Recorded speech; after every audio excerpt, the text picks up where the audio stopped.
Hi, Whisper to Me. Hi, Brenda. Hi, Jaos.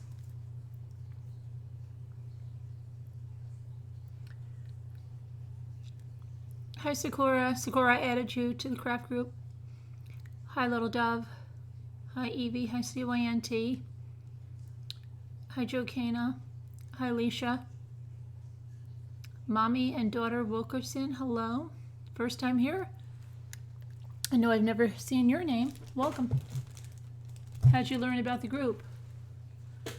Hey, Linda. Hi, Scarlet Rain. Hi, Shock. Hi, Nanette. Hi, April F. Haven't seen you in a while. Kids keeping you busy? Hi, Sarah. Hi, Tracy. Hi, Carolyn. Hi, Isabel. So, I assume you've all read Cindy's book, correct? Hi, Tom.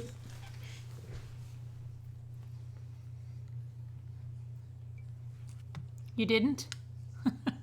It was leaked. You know that? It was leaked. Hi, Randy. Hi, Dee. Shug Trotter. First time here? Cindy Watts' book was leaked. Yeah. Hi, Susan.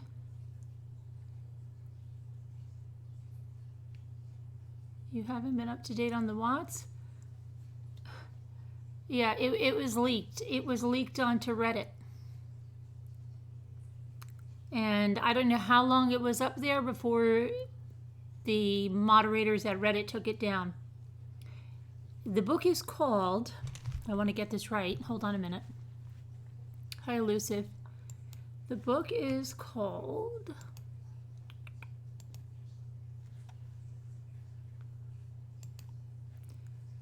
All My Broken Pieces.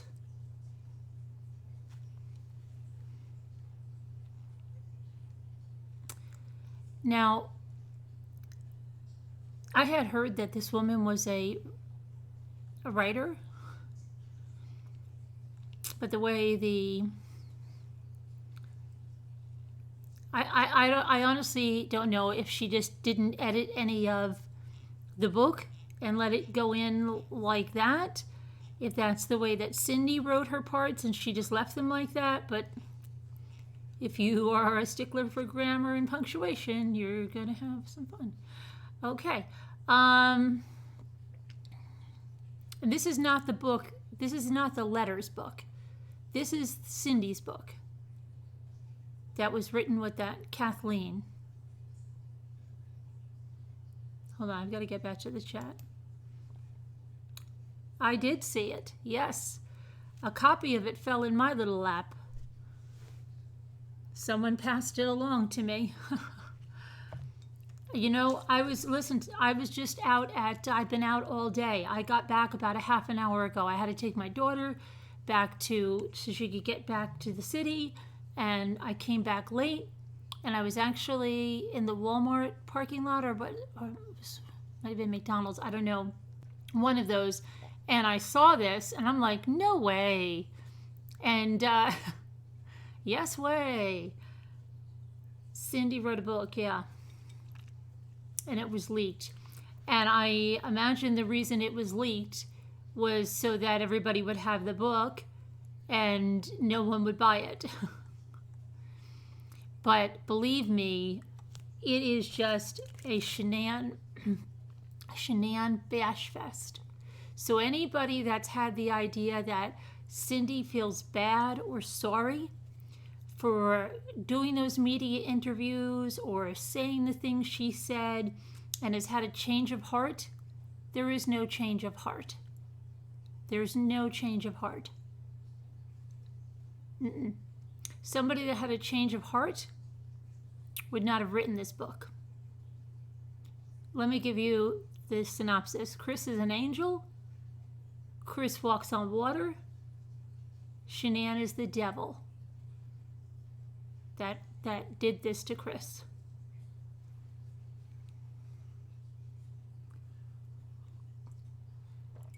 Well, I think that's why the book was leaked, Chrissy. I think that's exactly why the book was leaked.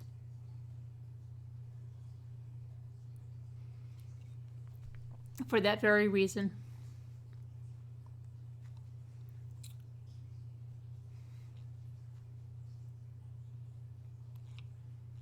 It's worse than, and all that crap, right, that was going around that Cindy feels really bad and she shouldn't have done that. She really loves Shanann and all that. Somebody that had a change of heart wouldn't write this book. Police was killed while investigating a gang activity in the Bronx. Oh, really? That's just sad, Teresa. Hi, Aletha. Hi, Grace. Hi, Lacey. Hi, Susan. Oh, boy. Let's see who else I missed when I was looking at that. Frugal Mom, Danielle, how's your hand? HCN? I've never seen you. What does HCN stand for?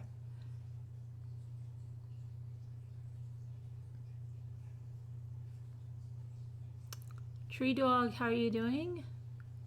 Sabrina, I think I got you before, right? Just trying to make sure Patty and Jack, I believe I got you. Tom Rose, Deb on the Move.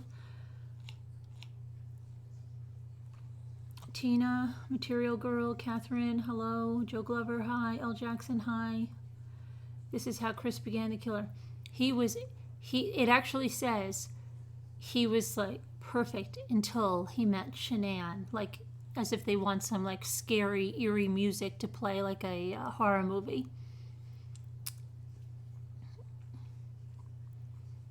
Hi, Safira. Hi, Deborah. Hi, to Scooter. Hi, Winter. Hi, Jeannie. Oh, Jeannie, you know why I'm home so late?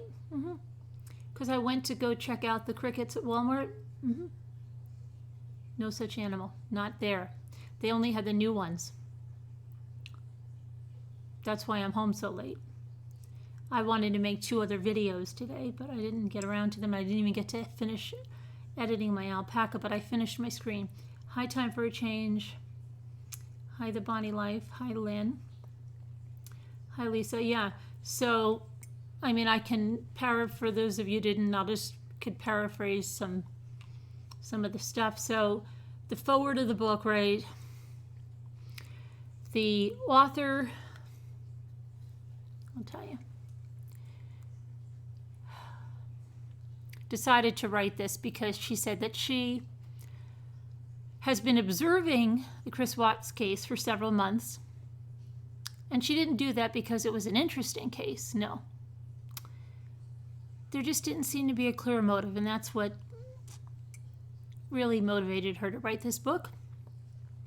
Because she doesn't believe that anyone without a violent past or some sign of mental illness could ever just up and murder their family, right? She didn't think there could be. Anyway, didn't ring true to her, not at all. And so she says that she's written about and researched many, many other crimes. And this definitely looked like one. Really? Wow. So anyway, you can see the bias right away. It says that this was an obvious strained marriage. So a lot of questions, both medical and financial. Was he crazy? Was she? Was it drugs? Okay, and then she goes into a little bit about amphetamines, diet pills. Jimmy, no. And says that, did anybody look into this? She knows that medical records are sealed, but maybe a little old-fashioned, investigating could open the door to this. And she says that's why McDonald murdered his family, and this is just like that. So who knows? It's probably diet pills or something that's in those Thrive patches that caused this, because, nobody totally normal just, does this. And goes into a little bit about Jeffrey McDonald, okay? And then talks about the Watts and how they were his parents, because you might forget. and how they looked so nice and devastated, terribly devastated, and lost. Could the son they adored? Again, I'm paraphrasing now. These are my words. This is the summary of in my words, okay?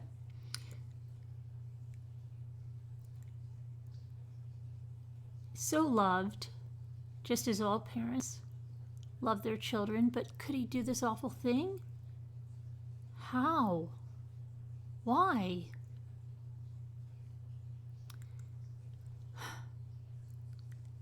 This woman, this author, saw that the Watts were being tried in the court of public opinion. It wasn't fair, because there were a couple of other cases. There was a case in San Antonio, Texas, she says, and a woman and her 2 daughters were shot and killed in a multi-million-dollar home. And then there was the McDonald case long ago. And you know what? No one ever hated Mrs. McDonald for her loyalty to her son. And no one seems to hate this other mother in San Antonio. But why? Well, I don't know. Could it have anything to do with that she went on the news and slammed your dead daughter-in-law? I don't know.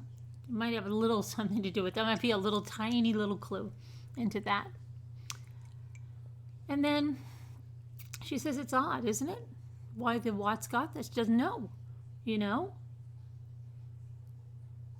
Why do we choose to judge some and not others? I don't know. Why was this mother singled out so much? Why so much hatred for just doing what mothers do? Love their children no matter what. You know, there were people, this author says, that went as far as to say that the Watts didn't even love or miss their little granddaughters. Because they loved their son and they were still asking questions, they were vilified.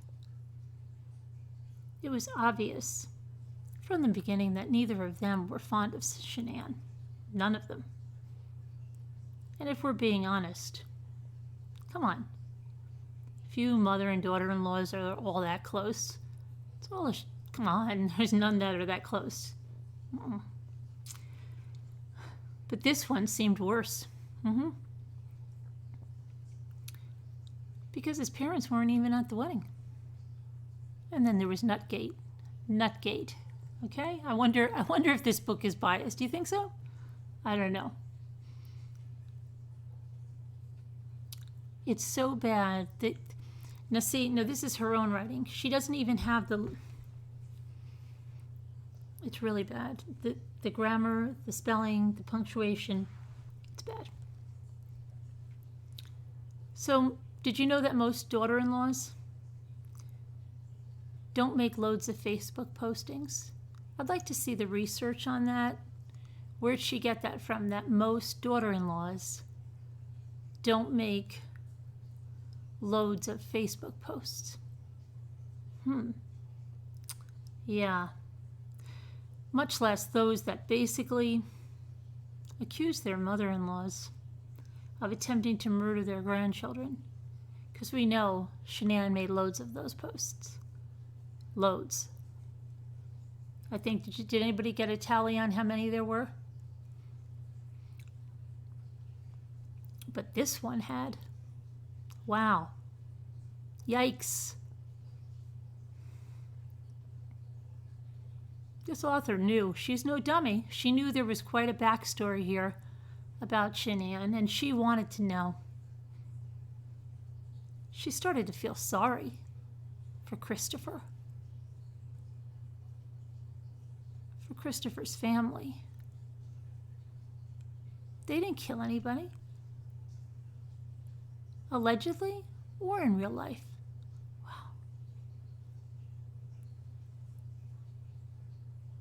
All they did was just keep loving their kid. And don't all parents do that no matter what? Isn't that what you're supposed to do?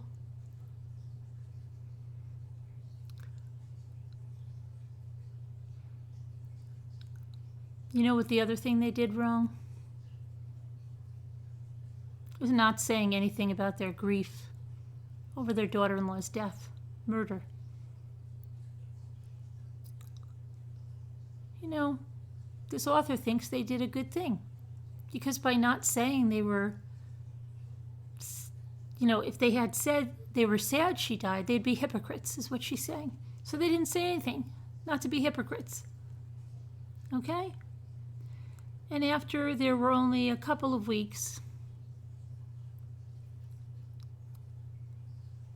beyond the attempted murder allegations of Nutgate, so they still had a reel in that, okay? Come on now. They weren't even over Nutgate. And now you want them to feel sorry that their daughter-in-law was murdered. They needed some more time before they could even see if they were feeling sorry, because, come on, there were loads of posts about it, that Cindy allegedly tried to murder her grandkids. So, of course she wasn't going to say that she was sorry for what happened, right? That's understandable. Do you think this author thinks that's totally, come on. Come on. Seriously, that's how this is written. Seriously. It's not, I wish I could tell you that that my paraphrasing, no, this is the way it's written.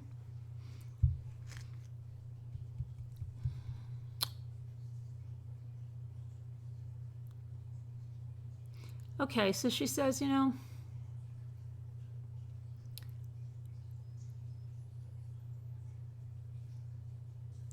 the sanctifying of the dead. She guesses people do that a lot, unless it's someone like Hitler. But come on now, tell the truth. If someone you really disliked heartily, okay, so disliked heartily, that's how she's describing that, for a long time, and that person dies, doesn't even say it was murdered, dies, okay, as if it's just like natural causes. And maybe you could have been in a really bad argument with that person, right? Again, we're going to say, because they called you, it sounds very mature, because they called you an attempted child murderer. On the internet, no less. And then they die.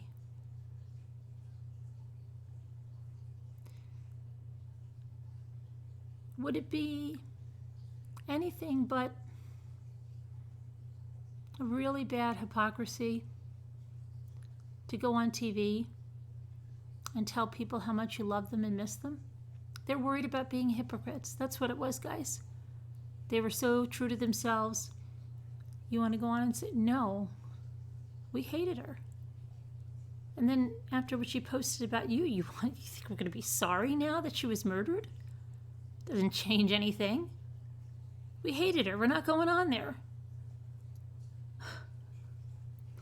This is so stupid. Now she says she's going to move on. Okay? She got that out of there. Her answer on this was that they were right.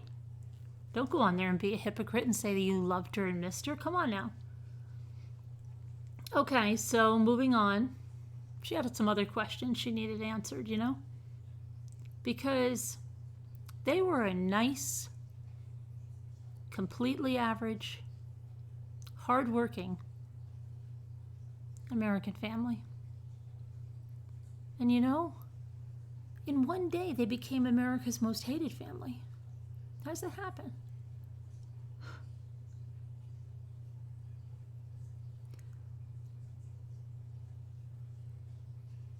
To say it would suck to be them is a gross misunderstatement.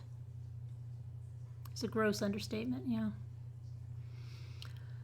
So this woman, sitting in whatever home she sits in, decides she's going to go be their savior and decides to talk to them. And she sits down and she writes a letter. And Cindy wrote her back. And would you believe it? It was a polite letter that she received back. It was sad, too. It was sad. It actually broke this author's heart. It really did.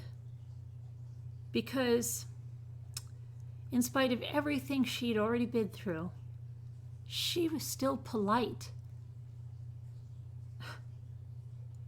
And to a writer, can you believe that she was still polite? Wow. And then, over the course of months, few months, they started to write more often to each other, you know. And then they started talking to each other. And you know what this author found out? She was even kinder. Cindy was even kinder. And sadder. And sadder. And even more terribly lost than you would ever gather from when she appeared on TV. And then she started to speak to Ronnie, Cindy's husband, if you forgot. And you know what? Just a sweetums, squeaky sweeties, a little squeakums. He's just a hard-working, old-fashioned Southern man. And then, oh my gosh, they're really amazing, wonderful, stupendous daughter. Yeah. And once she made all those introductions, she not only liked them, no, she not only liked them, but she became to feel protective about them because they were just nice people.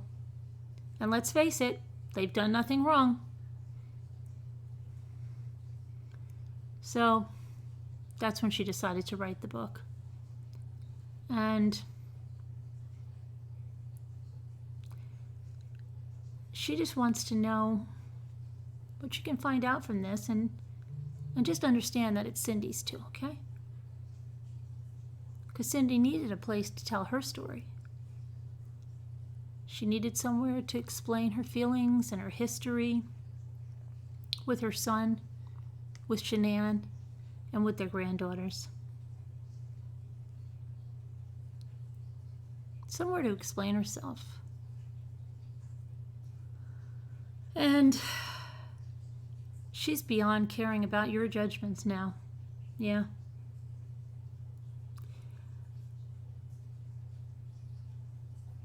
So she's going to tell about what happened in her mind. Okay? And then we see a nursery rhyme about Humpty Dumpty and a quote from Kid Rock about only God knowing why. And then we have an introspective from Cindy, who never wanted to be famous. Not even when she was a little girl. She didn't want anybody. She never wanted everyone in this good old USA to know her name. Now she's an internet star.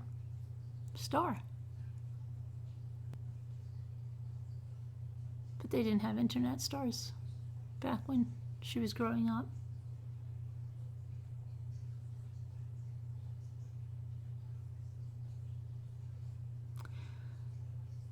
If you asked her back then what she wanted with her life, you know, she would have said, I'd like a good marriage to a good man. And hey, 2 kids. Wonderful. Make them wonderful.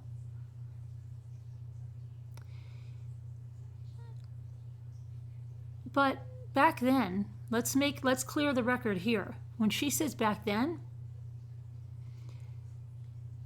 that means before her son married a woman that was wrong, and began to lose himself down that downward spiral that, well, they lost him as well as he went down that road, all because he had married that wrong woman, And 2 of their granddaughters are dead. 2 of them are dead. And the young woman that was their daughter-in-law, and she's dead. Dead, not murdered. And you know what? Would you believe this? That young woman, that daughter-in-law, her family is devastated. But Cindy says, hey, our boy is as lost to us as if he was dead. So that puts it all in perspective. And you should know that she's not writing this for sympathy, Cindy. No, not at all. She just wants you to know that there's 3 sides to every story. Hers, his, and the truth. And I guess Cindy's bringing the truth. A big dose of it. So let me go back to the chat. Because I don't know who's texting me. What's going on over here?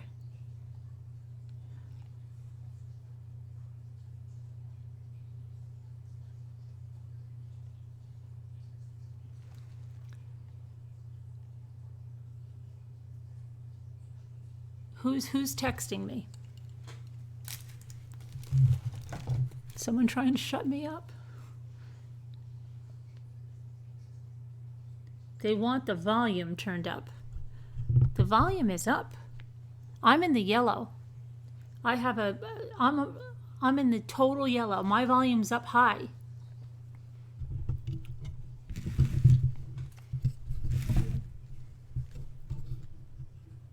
I'm up all the way. Let me see. Is this better? I can change the direction of the mic. Is this better or worse? Look around the eye doctor. Your volume's great? Is this better or worse?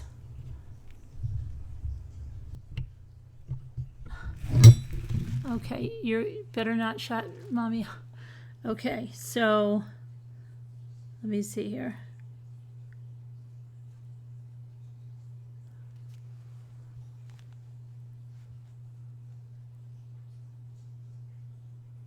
Carolyn, about the same volume.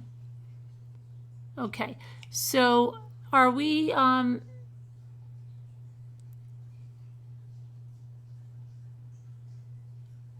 she can't hear. Gail, make sure that you're checking your computer. Check not only your YouTube volume, but your computer system volume. Sometimes you have the YouTube volume all the way up, but your computer volume is not up all the way. Okay, do you want to go on with this, or do you want me to go on with this or not? Please continue. Maybe, LA lady. Okay, let's see. And again, I'm paraphrasing this. So let me go, because I read a little paragraph and then I'll give you the synopsis of each one here. So she wasn't going to, her purpose is not getting sympathy, but just that she's going to tell, I guess, the side of the truth. Because she knows some stuff. She does. And she knows her family. Let me tell you that. She knows her son. Absolutely. And perhaps she doesn't. Maybe she just wishes to get an understanding of him and his actions through this process. Maybe. She knows a little bit about that marriage and how it led us all here together, all of us here. And you know what? She wants to tell everyone that will listen, the things that she knows.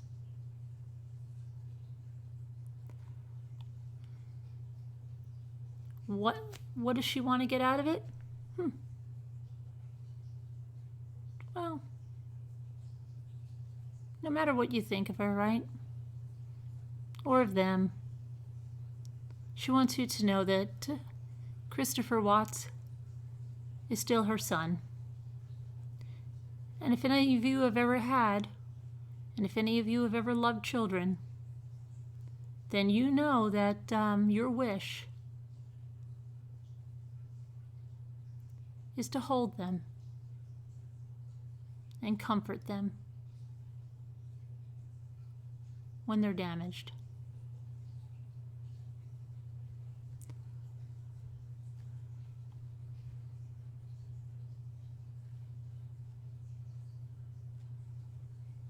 You really just want to make it all right. But you know what? She just can't do it. She can't make things all better now. She can't. And you know what's worse? She doesn't know if she'll ever be able to hold her son. You see, and somehow that's worse. That's worse than the Rusaks. Because there's no doubt there. They know that they're not going to hold their daughter ever again on this earth. Never. Never while they're on this earth will they hold her. But Cindy, she's in a worse place because she doesn't know. So it's uncertain where the Rusaks have certainty. And so Cindy feels that,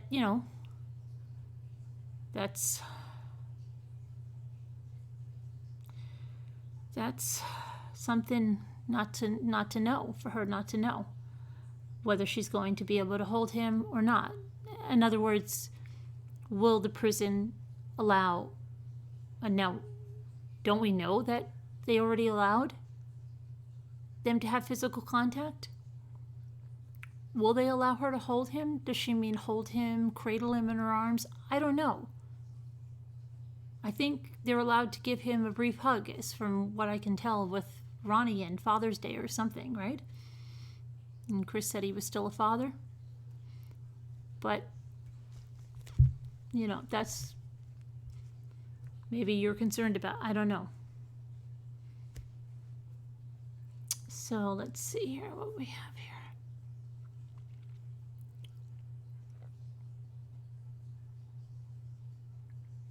Their family's in pieces. It's broken.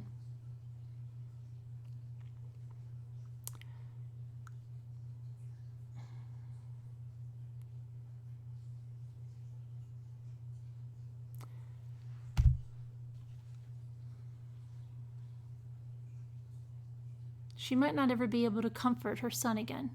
But see, I think she can comfort him because he's allowed phone calls. Well, she's allowed the chance to comfort him. But Bella, Cece, Shanann, they can't be comforted in this life. Not the way she can comfort her son. But she still doesn't know if she'll be able to comfort him.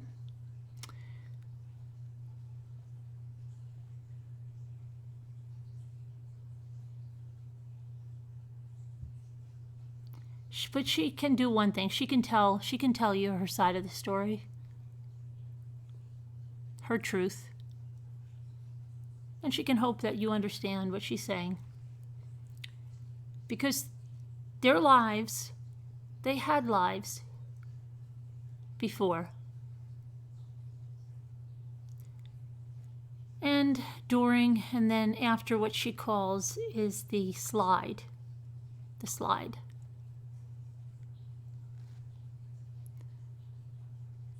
And you know what the story is all about? It's about their wonderful son meeting and marrying Shanann. And exactly what went on during that union. And it's also the story of Bella and Cece as they knew them. Nothing about the unborn baby. And, of course, it's about Christopher. his life during those years and after. It's about them. The Watts, a group of ordinary people.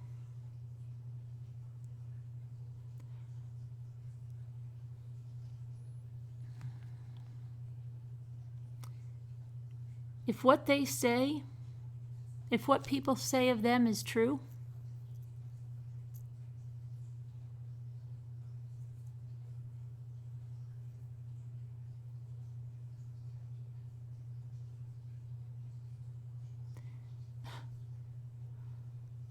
this doesn't even make sense, okay? I'm just reading this sentence and it doesn't even make sense.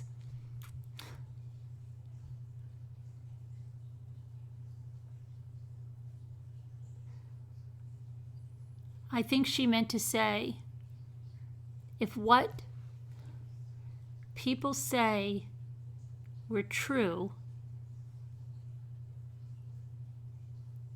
then something like this could never happen. She says, this is what she said. This is what she says, which could never happen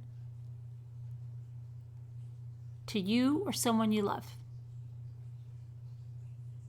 But she can't give anybody reassurance of that. If you can figure out that craziness, you let me know that.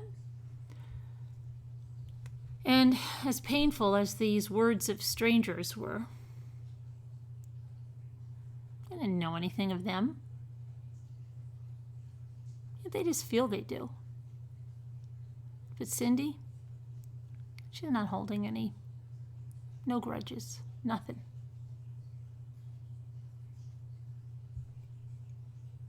She may have even had the same feelings that they do when it wasn't them. Meaning that, now here she explains what she said. You should have done it on the last go around there. Actually says meaning that before their family became the family you read about in the paper, and shake your heads over going, whoa, boy, what is wrong with them? And then, those people, they immediately run to their computers. And, they say things like, I would have drowned him underwater at birth.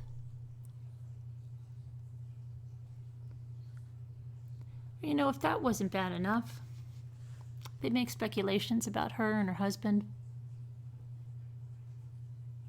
about who's the psychopath and who was the horrible parent, or who supplied the genes that turned him into who he was. What messed up their boy that he was destined to grow up a family annihilator. And not only a family annihilator, but he was the worst one.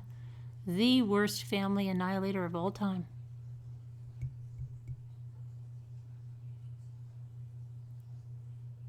And what's really behind this whole book, what really gave her the motivation and the drive to go through with it, you know what it is? It's the people that are out there saying that her grandson, Jamie's son, not Nico, no, not Nico, Jamie's son, because we didn't even mention Nico. Did you notice that? We didn't even mention Nico. But no, it's her grandson, Jamie's son. For people to say that he's going to grow up to be just like Chris.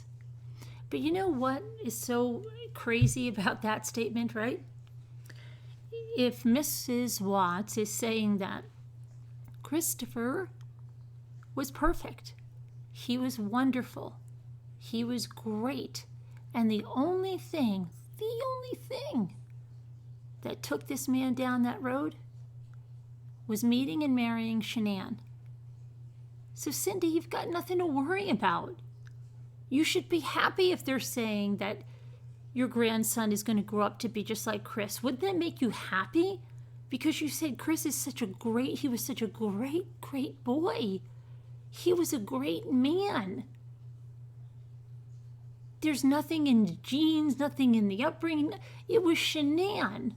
What are the odds that your grandson is going to meet Shanann and marry her? Wouldn't you be thrilled that people are saying he's going to grow up like Chris? I must be missing something. But she says that's what drove the book, okay? That's what drove the book. And she hopes that God can help people to find more kindness for that innocent boy. And maybe find an answer in the book, even though there aren't any real answers.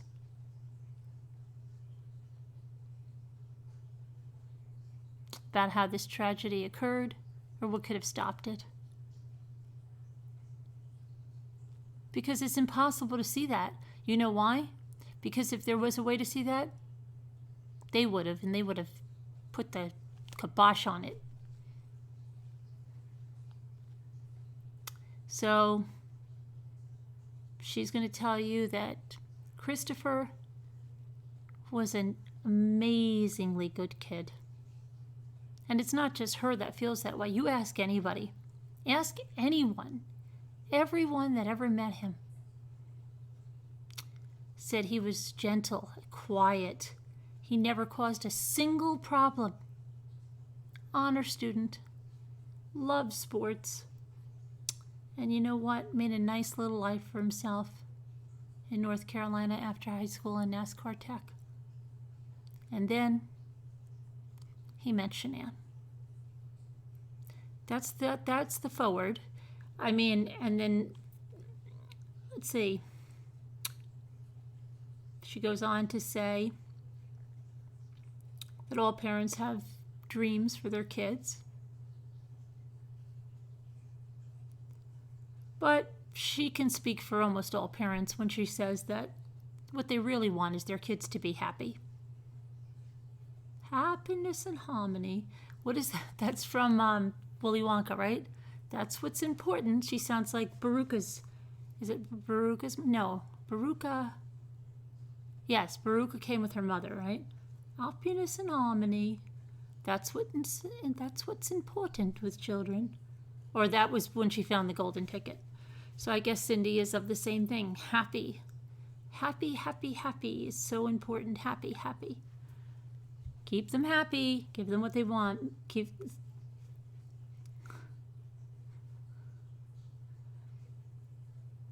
There's no bigger dream. And it's really hard to achieve and pretty difficult. But you really can't help them to be happy. That goes down to luck. And you know what? She says poor little Christopher's luck ran out really early on. I wonder what she says about Bella and Cece and Nico's luck. How early did that run out? She doesn't think she worried about him very much when he was little. Really? That's one thing, Cindy, that most parents do. They worry about their kids endlessly, even about the silliest little things. You worry about them when you're pregnant. You worry about them when you have them. Oh, my goodness. But she really didn't, because he's such a good kid. He, the best. And then she goes from that right in high school and just talks about, like she always does, the sports, straight A student, straight A's. And so there was no reason to worry. Because did you know that when your kid plays sports and they get straight A's, you don't have to worry about them? No, not at all. No reason.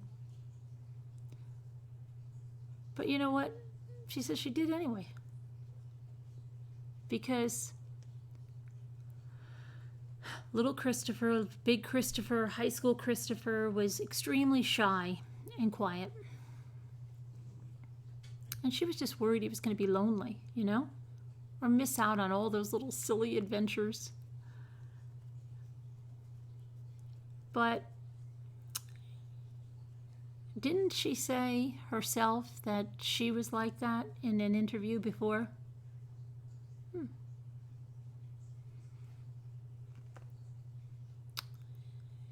She was just worried. He was really serious, when most kids weren't.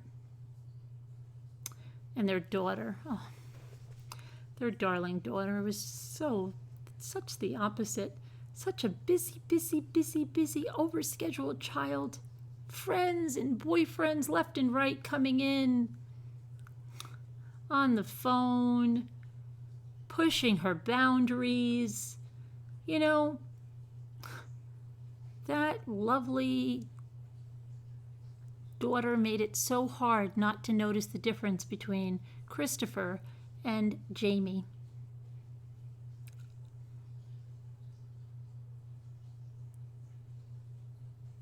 What could she reasonably want than a son that did all the right things? And he just seemed to enjoy the little things in life, like those NASCAR races with his daddy, while maintaining that high, straight A, 4.0 grade point average, and playing those sports, playing that baseball.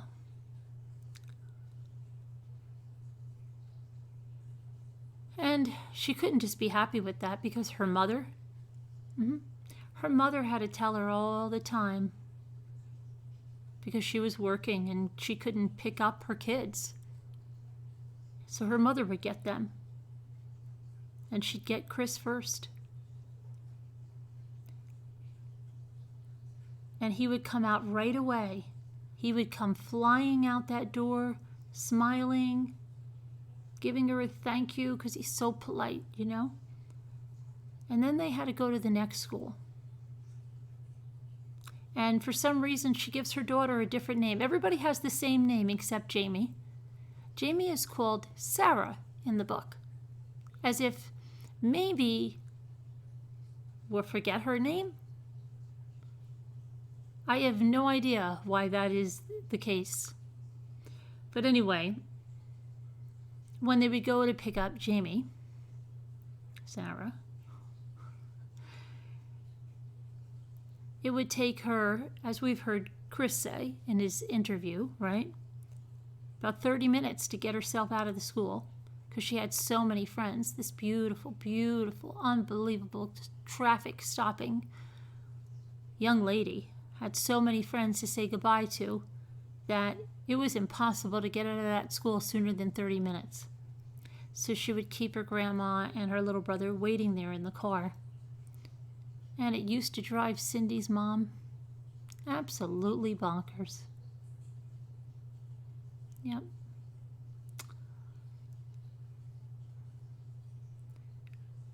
Cindy wants you to know that even though both of her kids, they were kind. Yeah. Don't think that Sarah, Jamie, so stupid, was not kind because she kept her grandma waiting when she knew it drove her grandmother insane.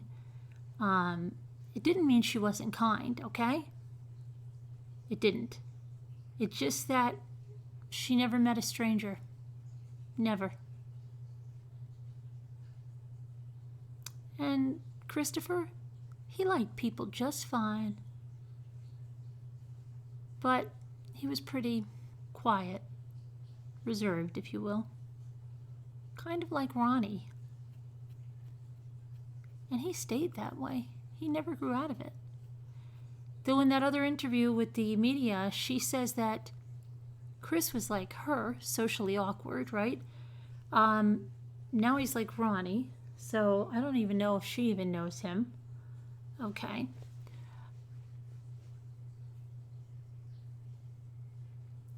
Few close friends is all he had. And you know what? She couldn't help it. She's a mother. So she did think about what was going to happen to him later.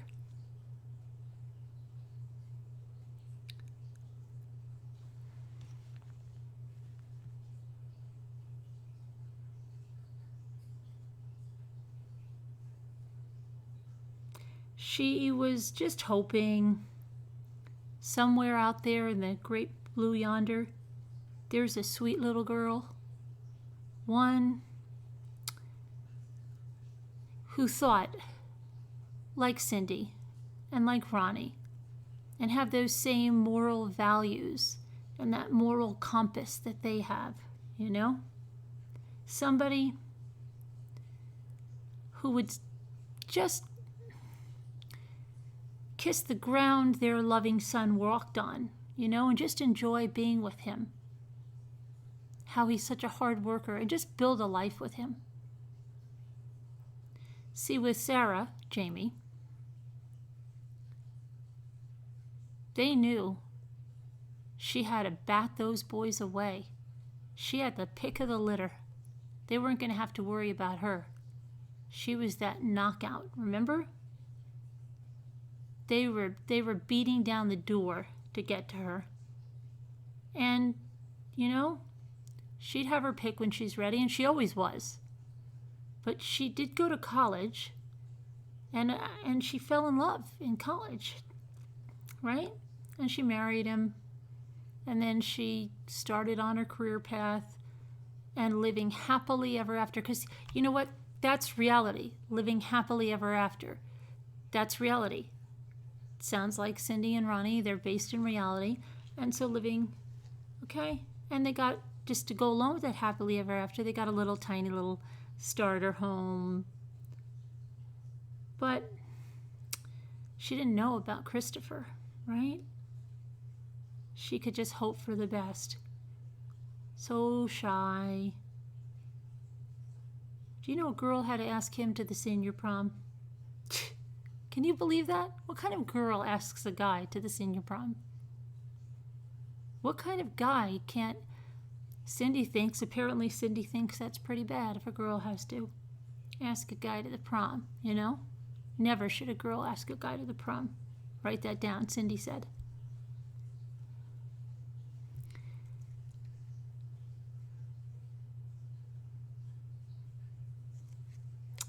Okay, and she seems to need help remembering things correctly, because she says that multiple times.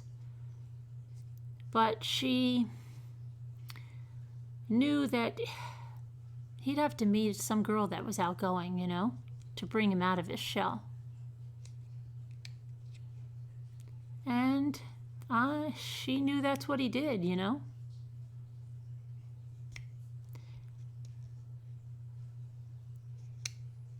That when she knew when he would do that, he would be completely devoted to that person and do his best to make her happy.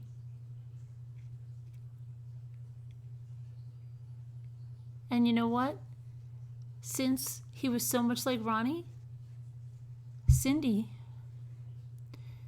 felt that chances are he would make that girl so happy because Ronnie made her so happy. But after high school graduation, Christopher Lee Watts could fix anything, you know? He was great. He was so mechanically inclined. He just went off to that NASCAR academy, that tech school. And he just bolted out of that house at 18. And after he finished with his certification, do you know he got hired right away by the Ford dealership? Unbelievable hard worker. Yep. He loved it. He loved working hard. Because, come on now, Cindy and Ronnie raised both of their kids. Both of their kids. To do that and be very careful about money. Careful about the way you spend money. You see where this is going? Careful about money. I guess cocaine comes cheap, right? Cocaine is... Oh, we forgot that maybe. Oh no, she mentions it later on. I guess then they forgot about being careful about money. I don't know. But yeah, careful about money.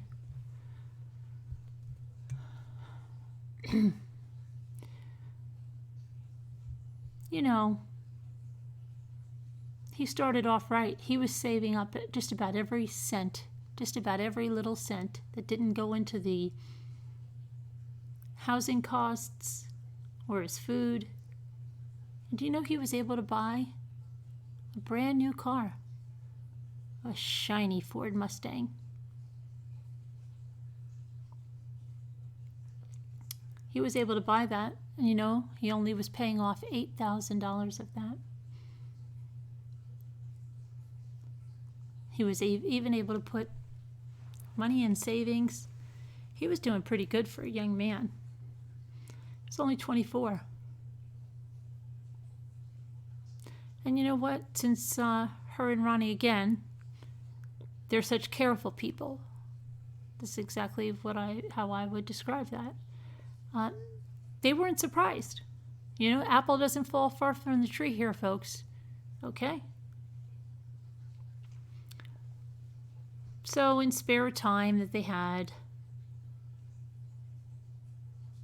Chris, he had a lifelong enjoyment of exercise, being outside, and going to the Watts house to visit his parents and his sister, Sarah, Jamie.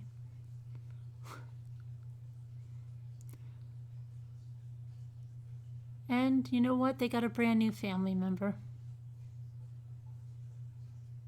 Sarah had a little boy. Jamie had a little boy. And they named him Wyatt.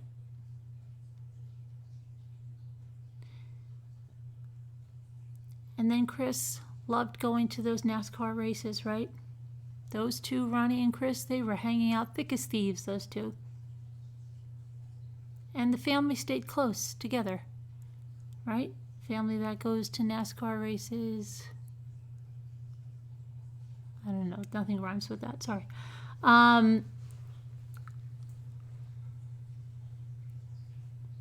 The family that goes to NASCAR races has to have two faces. I don't know. Anyway,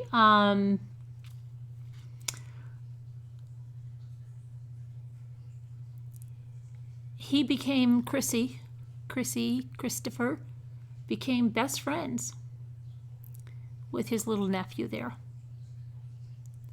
And he was Uncle Chris. Yep. And you know what? Sarah, Jamie, and Steve, the love of her life, remember, were expecting another little bundle of joy. And everyone in that Watts family was overjoyed about that little bun in the oven there. And you know what? At this point in their lives, they were all just so darn tootin' happy. And they didn't even notice it because happy was all they knew. Things were totally on track for this family. What could possibly happen to derail this? She was pinching herself. You know, kids doing so well, right? It was almost like a paint by numbers thing, raising these kids into adulthood. They went to school, they got jobs, they got married for the oldest, Sarah, Jamie, right? Chrissy was so little at that time, 24. They weren't concerned that he didn't meet anyone special yet. Everything was going good. What could possibly go wrong? The phone rang. Oh boy. It was Christopher. And you know what he had the gall to say? That he met a girl. Yep. Now, Sarah Jamie, she's the most outgoing family member. And she said, you know what? You know what I'm going to do? I'm going to host a barbecue. Not too big. No. Just a little casual barbecue thing, right? I'm going to invite some friends, some family.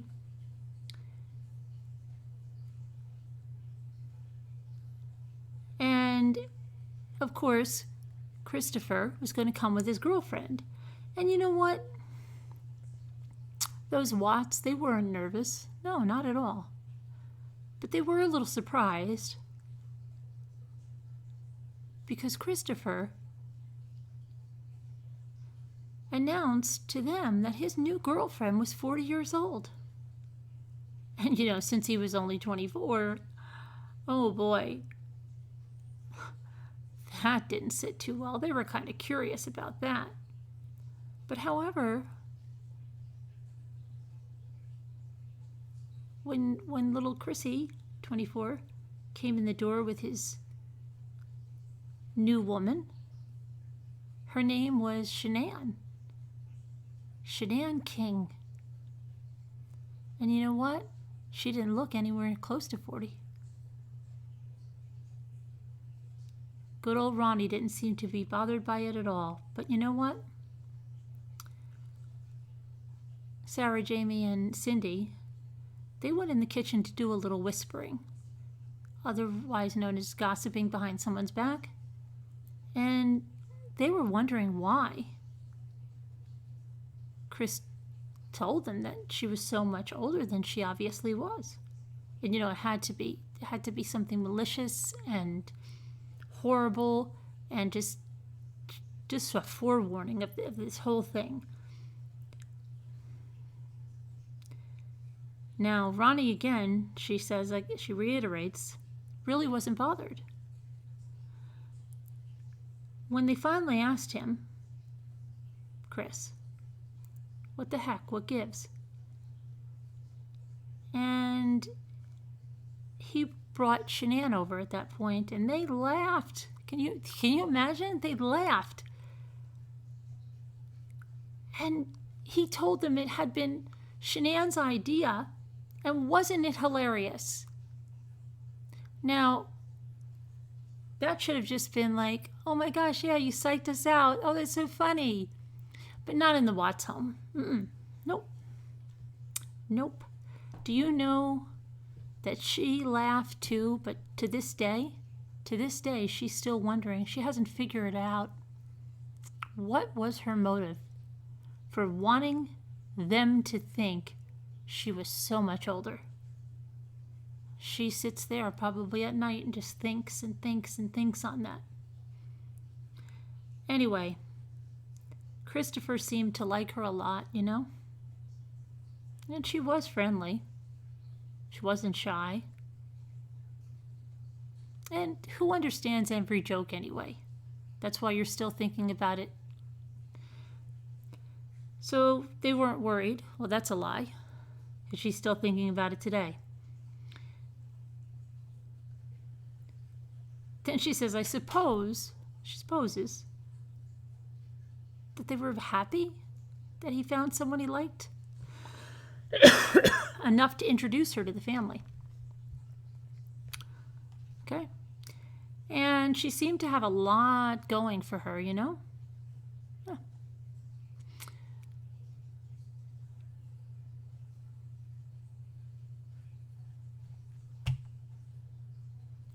Now here's what we have here. Okay.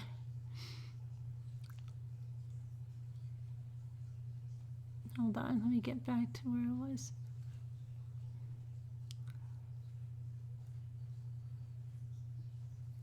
She had an extraordinary amount of things that she was into, really. And she was a year older. She was beautiful and outgoing, which probably would be an excellent thing, Since little Chrissy was so shy. Maybe she could bring him out of his shell. I guess that's what Cindy thought. That's what she says. She guesses that's what she thought.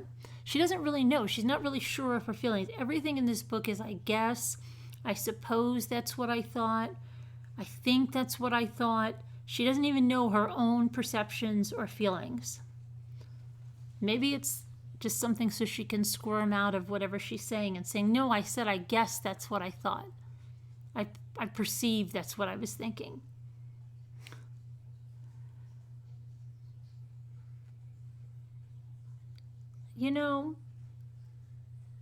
She was good, Shanann. She was pretty, she was funny, and at first it seemed as if she wanted everyone to be friends. and to get to know each other. And all that other normal stuff. Now, in case you forgot, she's going to remind you, Cindy, that the Watts family wholeheartedly believes in hard work, you betcha, and doing the best you can.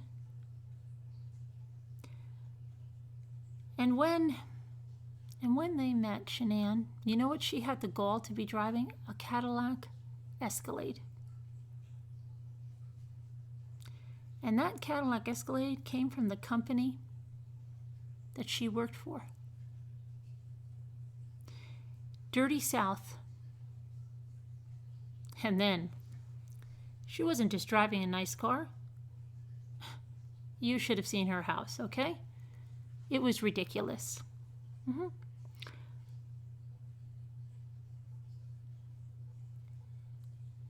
Now, a lot of money and big homes don't mean anything to Cindy. They don't. She contradicts herself completely. Okay, they don't mean anything to her, but she's still thinking about it. They mean something to her.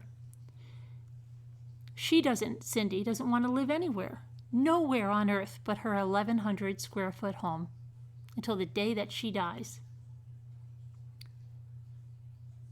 But she does know that those things are important to a lot of other people, that aren't that don't have her character, okay? So hard work, no matter why you do it, whether you do it for your own satisfaction or to put a roof over your head,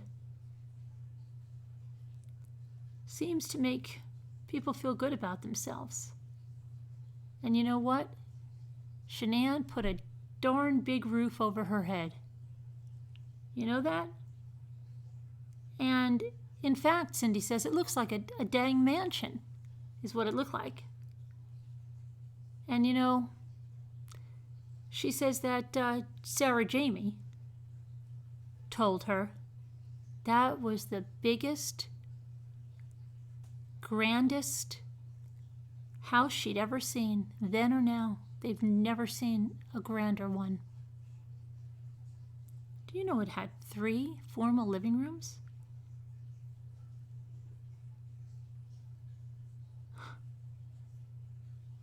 Three formal living rooms it had.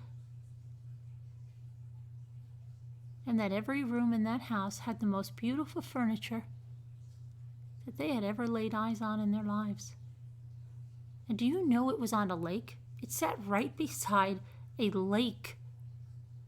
And not only was it beside a lake, but they had the audacity to have a boathouse. I guess they never heard you don't put a boathouse when you live on a lake. You just leave your boats and all your equipment out. Just leave it all out. Who the hell did they think they were putting a boathouse on that?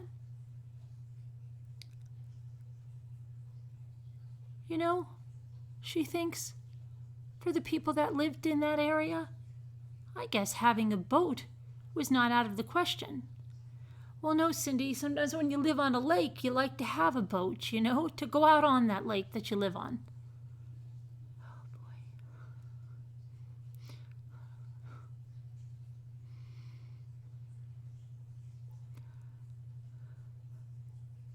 Shanann's bedroom, that was another point of contention. It was massive. It was massive and beautiful. You know what she had? She had little clocks and things that you have to order from Switzerland. This sounds like Home Alone 2. And one of those little refrigerators you have to open with a key. She actually had little clocks and things that you had to order from Switzerland. Don't tell me that Cindy thought this because the little clock said Swiss movement or something.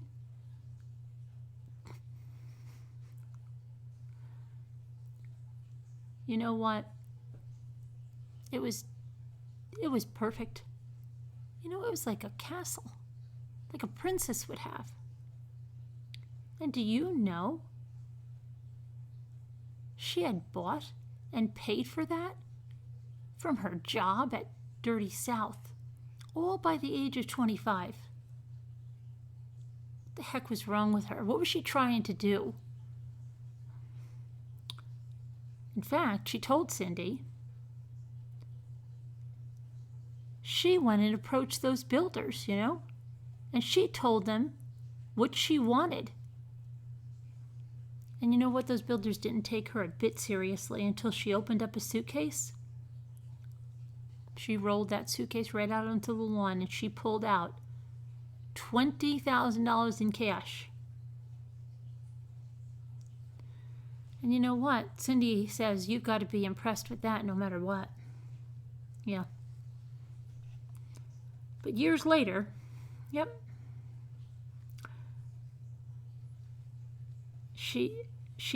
Cindy saw that her brother Frankie said she was always a hard worker and that she was making $500,000 a year. And you know what? Cindy thinks to maintain that house, you'd have to be pulling that in.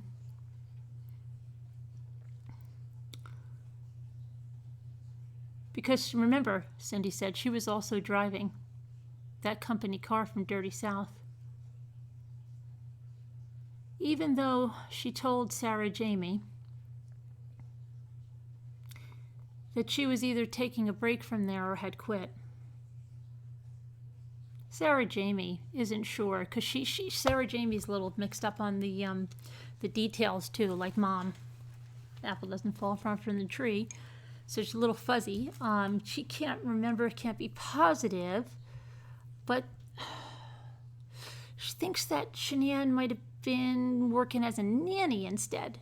Okay? Right? And then they think, oh my gosh, it's a little fuzzy, but maybe the Gap. Was she working at the Gap previously? So they're really fuzzy on how she was managing this, It's not like she came from any more wealth than Chris had. Just nice, ordinary people. And believe me, if she had won the lottery and that's what was funding this, she didn't mention it. And Cindy thinks she would have if she did indeed win the lottery. Because you know why? Right from the get-go, Shanann didn't hold anything back about her life, told them everything. Just like how they heard right away about lupus, fibromyalgia, and migraines, endometriosis, celiac disease. She brought that up later. Oh, excuse me, and the endometriosis. That was later. Shanann told them about her divorce from a gentleman that she had put through law school and said that he had been physically unattractive. And despite his unattractiveness, he cheated on her. And she also told them that she had very recently been in an automobile accident. She had hurt her neck. Now, they can't remember. Again, it's fuzzy.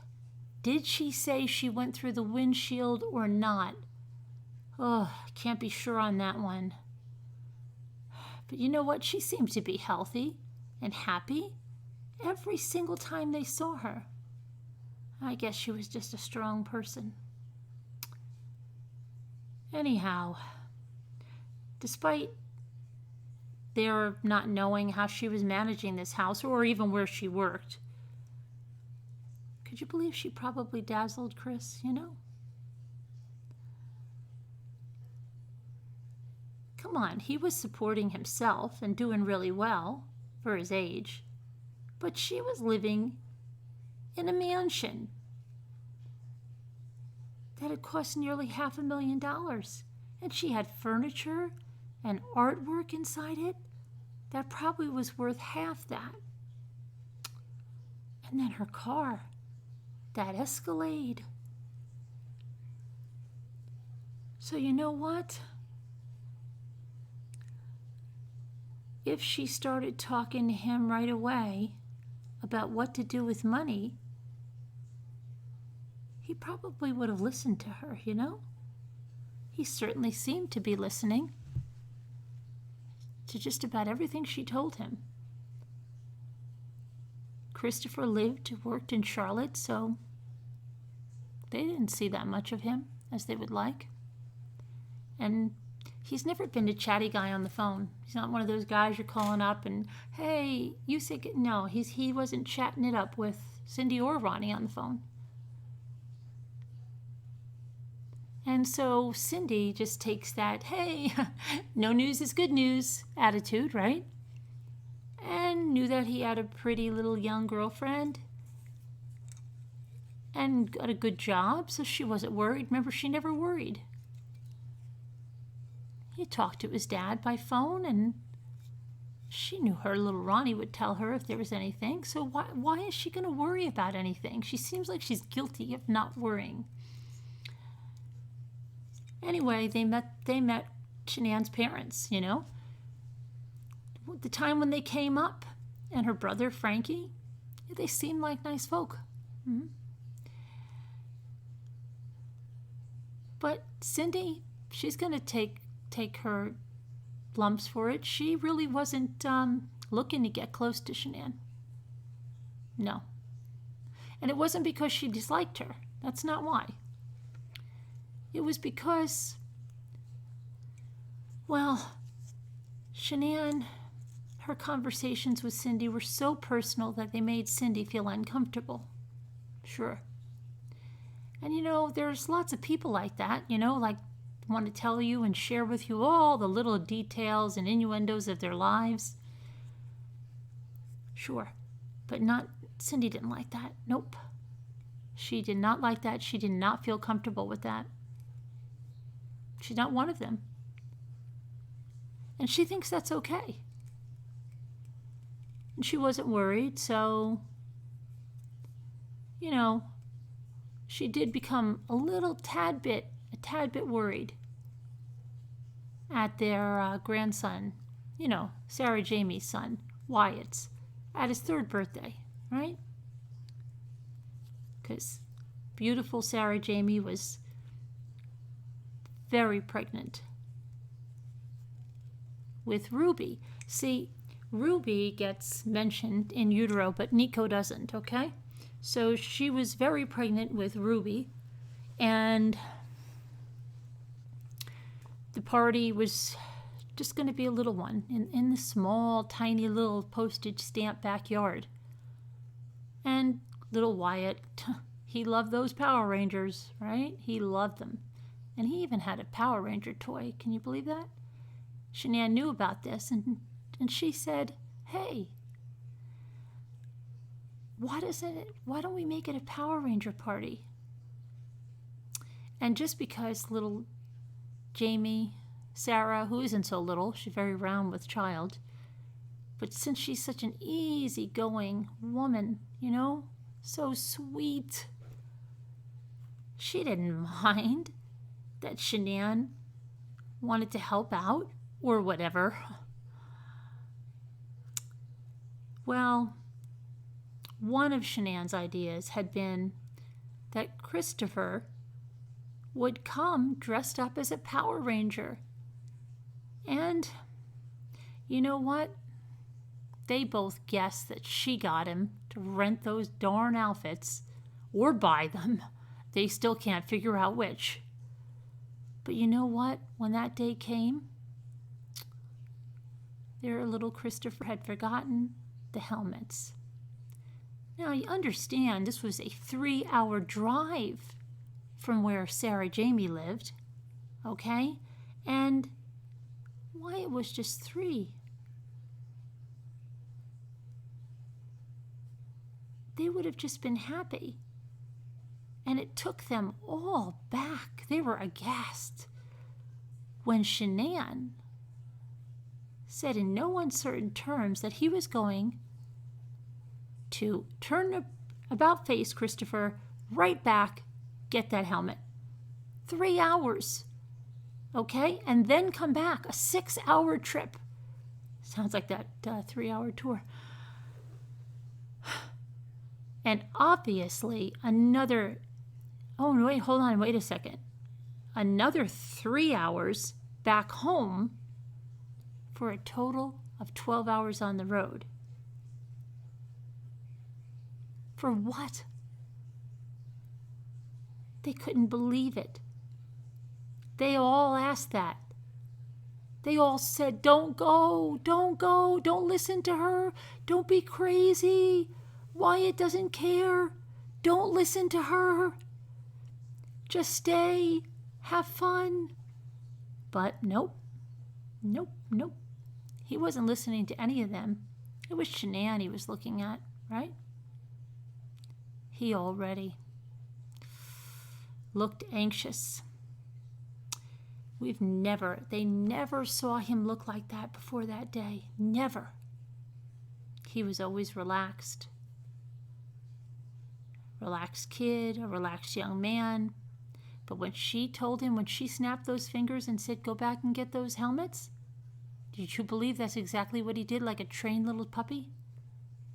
And that's the first time that the worrying really began in earnest. It was starting. Now, the Watts are just like any other family who has a child, an adult child that falls in love. They knew it didn't matter what they thought, okay, about their children's new love interest. What would matter is what they said. And what they said is, if you ever want to have a continuing relationship with your child, better be nothing at all. And so that's just what they did. They said nothing. Who knows? Those people on the internet call Cindy a crazy, possessive mother. And you know what? Chris seemed to allude to that a little bit in his first interview by saying my mom was a little hesitant. And then that detective jumped right into there. Jumped and said, yeah, losing her baby and all that. And he shrugged and smiled. Cindy will be the first to tell you she was like really surprised by that. You know, because that was just a few weeks after Shanann, what she wrote about her on Facebook. And she'd written a lot, let me tell you. She said, among other things, that Sarah Jamie was their golden child. Chris, always second best. Yep. Cindy feels she can't even win, you know? Simple truth is that she's always been crazy about both of their kids. So's Ronnie. They love them equally. But, yeah, truth be told, she's very close, extremely close to her daughter, her beautiful Sarah Jamie. Because she's just an amazing young woman. And you know what? They have not only a beloved, but a very nice son-in-law. And this son-in-law is so generous to share his time not only with his children and themselves, but with the mother and father of his beloved wife. But that doesn't mean she loved her more. No, they just had more in common, you know? They loved to talk to each other. Just like, you know, Chris and Ronnie had their stuff to talk about, NASCAR and everything like that. And, you know, they didn't have to speak a lot because when you go to a NASCAR race, you can't even speak with the engines and the bullhorns. You can just smile. Yeah, good. Yeah. Okay. And just because Ronnie was so close to Chris, that doesn't mean he loved Chris more than Sarah Jamie. You know what? These are just untrue and hurtful things that people say. Okay? And you know what? There's even a good old-fashioned poem about it. And she thinks everyone can agree that, yep, this famous poem, a daughter is a daughter all of your life, but a son is a son until he takes a wife. Oh boy, that's good wisdom, good wisdom. That's absolutely true. Everybody can agree that's absolutely true. Anyone that has sons, your sons are gone when they take a wife. You won't get along with your daughter-in-law, she'll take him away. Any of you listening, you're close to your daughter-in-law? No, that's not true. Because that means, according to Cindy, that once your kids grow up and get married, things will be different, and that if you want to see them, okay, and keep peace, you need to like their choices, whether you do or not, especially if you have grandchildren. Really? That's why they went to the wedding. Sounds like she can't even take her own advice. Cindy got so lucky. She won the lottery with Jamie, Sarah's choice of husband, Steve, but not so lucky with Chris's. No lottery win on there for Cindy, but she figured, didn't have to be a disaster, right?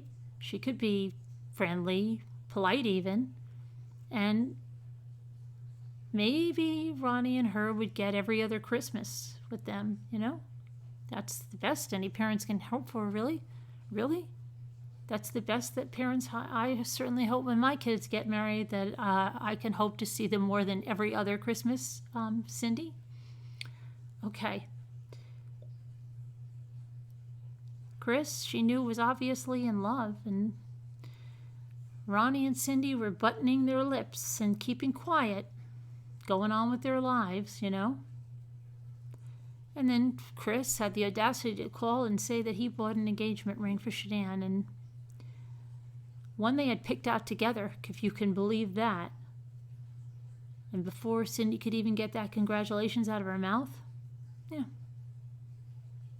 Chris had to go on, tell her that he paid $12,000 for that ring.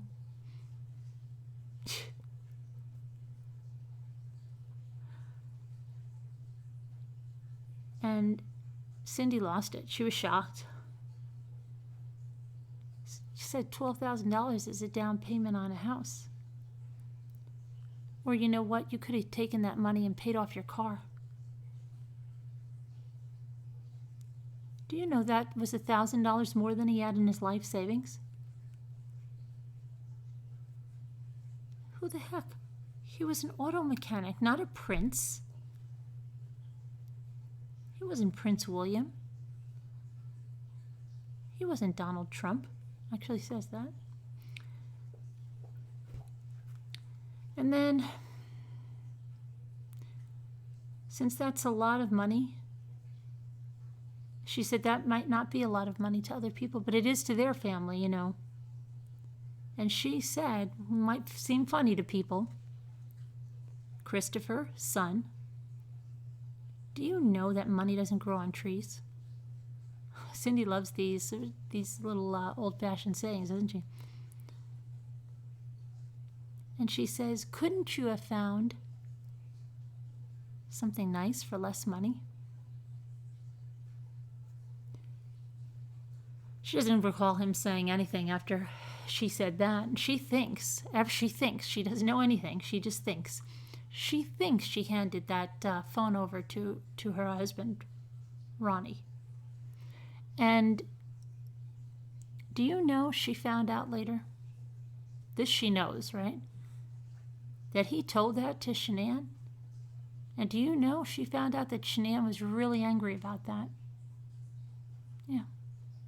And she was sorry to hear that, because she had been trying to, just keep up this relationship with her that she didn't have because they didn't talk and they stayed quiet during that time. And Shanann had this crazy habit of trying to confide in her mother-in-law, And Cindy's just not used to someone being that open. Maybe that's her problem, all those confidences that were entrusted to her by her soon-to-be daughter-in-law. And because she was saying that, well, maybe she was always telling her how pathetic she thought Cindy's son was.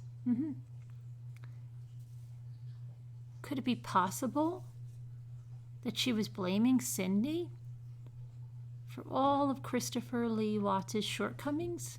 Yeah. And maybe that by telling Cindy that her son didn't even know how to do the dishes or cook, or ridiculing the way he dressed and how it embarrassed her, how she didn't like his hair or his weight.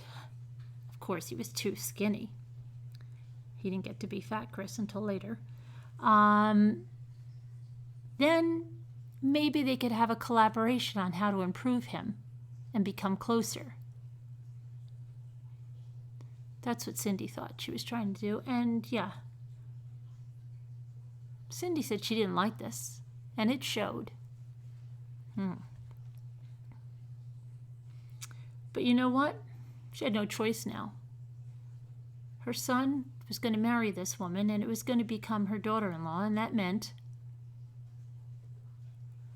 if Christopher didn't mind the way she talked about him, then she'd better stop minding it. And they'd make a new start, hit that reset switch. Right. And you know where it was going to start? It was going to start at the beach house. The one that Sarah, Jamie, and Steve, the one they rented, right? For an upcoming family vacation. Christopher had already been invited there, And they all knew that he was bringing Shanann, even before that ring announcement. And the plan for everything was to get together, spend time, enjoy each other, and witness that formal proposal that she wanted him to make with the ring. And Shanann, she managed to find a nearby beach house on the very same street as the one that Jamie and Steve found, right? And she got this house for a family to stay in. And you know what? That sounded good, because it was a chance to get to know their future in-laws. And maybe they could all become good friends before the wedding. Now, Chris and Shanann, they loved being outside all day. And they really were a beautiful, beautiful couple. They seemed to be in love, seemed happy. And you know what? Her family? They were delighted with their boy Chris. Yeah, seemed like it might end up well after all. And Jamie, Sarah, Jamie, and Steve, and little Wyatt, of course. Oh, and their brand new little granddaughter. They were there having a blast. The sun didn't stop shining. And you know what? The way Cindy saw things, everybody seemed to be having a good time, and Wyatt liked having the sun around all the time. Wyatt liked having the sun because he was such a happy little guy. Of course, how could Jamie have anything but just a little happy little guy, right? He was always ready for another adventure, always, and he always wanted Uncle Chris around, right? Having Uncle Chris around was as good as Christmas. Did you know that? Yep, it was as good as Christmas. Christmas or Uncle Chris? They're the same. So Chris was his uncle and a great buddy, all rolled into the same package. He played with him, and he looked at it like he was having as much fun as little Wyatt was. Okay? And you know what, little kids? They're like dogs, cats even. They can tell the difference between a good person and a bad person. Someone who really enjoys their company and someone who's just doing it for show, right? Well, they will, though, settle for the latter. Someone's doing it just for show if the first one isn't available. It's better than not having any attention at all. But you know what? Don't ever forget that kids aren't stupid. Not at all. So, little Wyatt, when he got up, he didn't even eat breakfast. No. He would go right over to the bedroom that Chris and Shanann were staying in, and he'd knock at that door, and he would holler, good morning. To helpfully wake them up, because he didn't want to miss any part of the fun.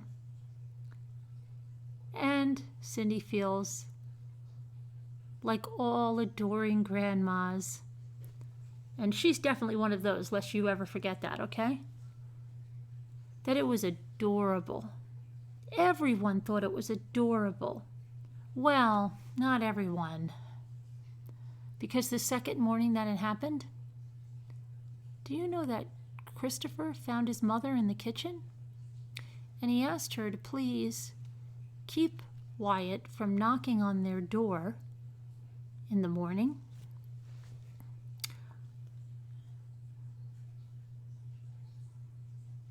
And Cindy was so surprised.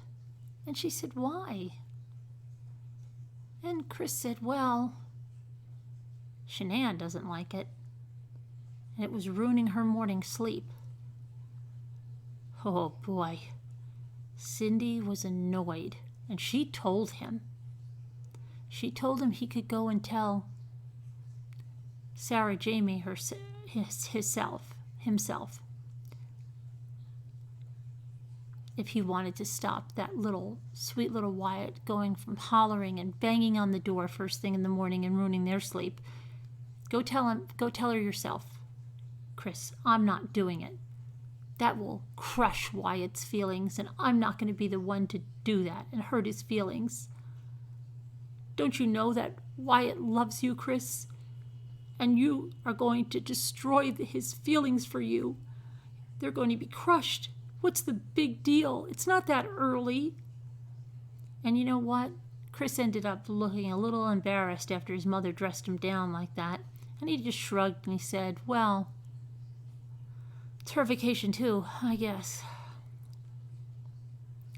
Now they had that silly proposal that happened during the week as well. And oh my gosh, would you believe that Chris and Shanann had to go down to the beach? They had to get a photographer of all things. Okay, she hired him, and Chris popped the question, and she said yes, and then they posed for pictures. How silly of them. Then they showed them the pictures after that. You know that? They were in their swimsuits. They looked young. They looked beautiful, happy. Chris at the time was still very slim, muscular. Yeah.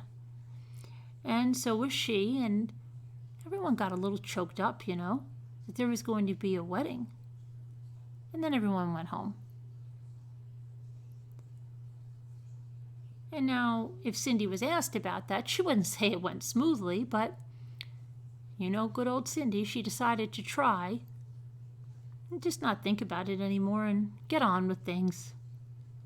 But then, oh boy. She went to the computer, she opened this email from Shanann, and she shocked her. The shock just kept coming. The gist of it, was that Shanann wanted Cindy to know that she didn't like her one bit. And that Shanann thought Cindy was a bad influence and a bad mother to Chris. Shanann went on to say that she knew that Cindy didn't like her either, and that the less they saw of each other, the better. I wonder where this email is. I love people that say this stuff and don't back it up with any proof. Where's this email, Cindy? Love to see it. And Cindy says, that she never said an unkind word to her. She even felt that she went out of her way to welcome her into that family.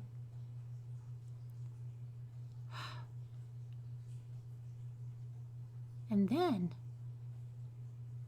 she figured she must have thought wrongly, but obviously she thought she had hidden her doubts about her. And it would be a lie to say that Cindy wasn't completely and utterly devastated by that email. See, in Cindy's entire life, no one ever, never once said anything like that to her. Not once. Because, like her son Christopher, she's very, very shy. She doesn't get into arguments or fights with people, no. She never raises her voice. What about that time Sandy said she was screaming down from the... Oh yeah, I guess she never raises her voice. She cried. And she showed that email to Ronnie, you know. And Ronnie said, don't answer it. Forget about it. And Cindy said that her husband can really do things like that. But Cindy didn't take that advice. Nope. She wishes she had now, yeah. What does any of it matter anymore? She said it did then, though. And that's what she has to remember right now. So she wrote her back. And she laid it out for her on how badly she had hurt her feelings. And she told her that whether it looked like it or not, that Cindy was trying. And Cindy said that she didn't like the way that Shanann talked about her son. Or how she acted with her precious grandson, Wyatt. And that at least Cindy was making that effort. And then I think, here we go again, well, if you have the email, Cindy, where is it? Then I think, I told her, I would never have written an email like this if you hadn't sent me yours. I'm not that kind of person. Now again, it all seems so stupid and petty now. And it was then ugly and petty. And just about as sorry a beginning as a family trying to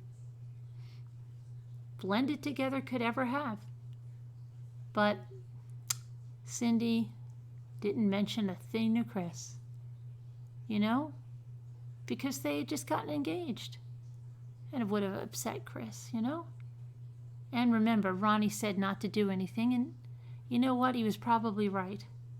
So she was being deceptive to her husband. She didn't listen to him. Isn't he supposed to be the head of her household? Because, I don't know, they follow all of that to the T, but Ronnie told her what to do, and she completely turned around and did the opposite. Okay. So she said, you know, I didn't know what I thought would happen, but what I wanted to happen was for it to go away. You know, not to ever have that Shanann or anyone else be as mean to me like that again, or make me lose my temper. See, make her lose her temper. No, Cindy, you're responsible for the way you react to something. No, that's on you, sweetheart. She didn't make you lose your temper. You reacted. You're the one that controls your reaction. Okay. And she couldn't deal with things like this. No. You know, and up until she never had to. So she had no control over her feelings. And up until then, she never had to deal with anything like this. So, you know, having been hit like that and having responded to her shame, she decided to turn the other cheek, you know? But that was not a good plan either, Cindy says. Nope. And you know, Sarah Jamie, she was so upset about that beach vacation because she was concerned that Shanann was blaming the whole fallout on her mother. You know? But Jamie, Sarah Jamie, she's a young woman, much like her mother, that doesn't like problems. Nope. Or conflicts. And she has her own life, you know? Very demanding career. So she wanted to ignore any of the family drama. She advised her to do the same. She advised her mom to do the same. And Cindy thought that sounded like a good plan. So she decided to take Sarah Jamie's advice and, you know, what were they going to do? Oh boy, what could we do? Let's throw a bridal shower. That's a good thing. Let's throw a bridal shower for Shanann. That'll be good. Okay. And, you know, with the $12,000 ring, right, and the very public engagement on the beach with a photographer, wasn't it obvious that they want a big wedding, right? Shanann had told them she never really had one with her first marriage, and that there are loads of women who want a fairy tale day. So, you know, it was really good that Cindy and Sarah Jamie didn't think it was weird. Now, Sarah Jamie, she got married right out of college, you know? And she caused her poor parents to go into debt to give her a nice wedding. And like a lot of young marriages, it hadn't lasted but a minute. Okay, so Jamie, sweet Jamie, who had pick of the litter of all the suitors, we kind of skip over how Sarah Jamie chose wrong and how Sarah Jamie's marriage failed and why Sarah Jamie's marriage failed. Right? We skip and go right over that. Absolutely. Ronnie and I hadn't judged. Oh, not of course. We just shrugged it off, you know? And if we thought of it at all, you know what we thought of? Boy, wasn't our Sarah Jamie a knockout. Wasn't she a knockout on that day, stopping traffic everywhere? But later on, yeah, when she married Steve, you know, they just went up to the mountaintop and did it. Up on a mountain. But she knows every girl wants that day once. Sometimes Cindy feels it's more for the wedding experience than really the marriage. But whatever. You know, it isn't going to put much of a dent in America's Queen for a day.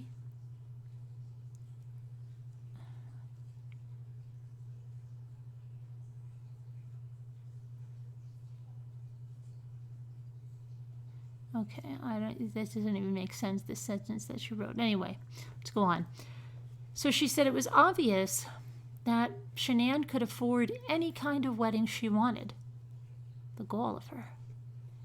And remember, there was that house and that car. And though it was no matter that Cindy and Ronnie, who don't judge anyone, didn't think her parents could pay for a big wedding, they knew she could, so why not? The Watts, they couldn't do anything elaborate. Remember, their Sarah Jamie had put them into debt for her fairy tale wedding. You know, and they simply didn't have much money, no. Even though they were really good with money and it's still that and Chris and everything, and I don't understand, but okay. If you're really good with money, you probably wouldn't go into debt to give your daughter right out of high school a fairy tale wedding if you're very good with money. That doesn't seem like why don't you call, what is that, who's that guy, Dave Ramsey? See if he would tell you that you're good with money. We went into debt because our daughter that just wants to get married out of high school, we gave her a fairy tale wedding, and so we're in debt now. We can't do anything. Oh, that's a good sound decision. So Sarah, Jamie, and Cindy, they both like to cook. They do. They like to decorate tables. They do that a lot. And they like to make party favors. So they knew they could do a pretty bridal shower, And they thought they'd make her happy, right? And it would make their loving son and brother happy, Christopher. So they knew Shanann, everything had to be big, big, big, so that she wouldn't want a little tiny little baby shower, a bridal shower. No, not at all. And, well, if they had it at Sarah Jamie's house or Cindy's house, it would be too small, so they rented a little clubhouse, right? And they rented that because Shanann had mentioned that she liked that. It was attached to an apartment complex. Not a big space, but nice. Wouldn't you know, her second engagement party was even held there, right? And Cindy and Jamie, Sarah Jamie, asked for the names and addresses of everyone, her girlfriends. And they wrote and sent out all those invitations to them and all of her family. And Cindy herself was the one who mailed them, not beautiful Sarah Jamie. About a week later, after those invitations had gone out, do you know the only person that RSVP'd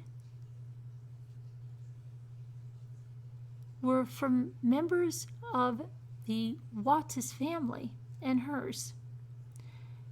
And so Cindy picked up the phone and she called Shanann.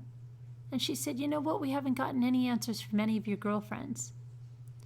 And so Shanann passed along their numbers. And Cindy called every one of them. And you know what? All of them said they had never gotten their invitations. That they had gotten their invitations but hadn't answered because they each had different plans for that day and weren't going to be able to make it.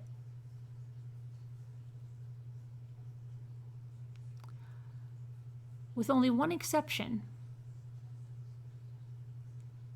who said she didn't plan to RSVP but would be there. That sounds interesting. So Sarah, Jamie, and Cindy, they worked hard on that shower, and they thought it looked beautiful. And their family and hers was there, and she got gifts, lots of attention, but would you know it, she wasn't happy. Nope, you could tell she wasn't. Cindy just didn't know just how unhappy she was until years later.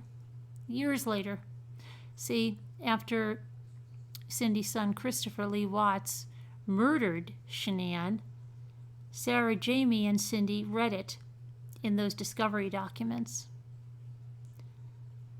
Now, during the next phase of this book, the author comes on again, because this is a professional author, remember?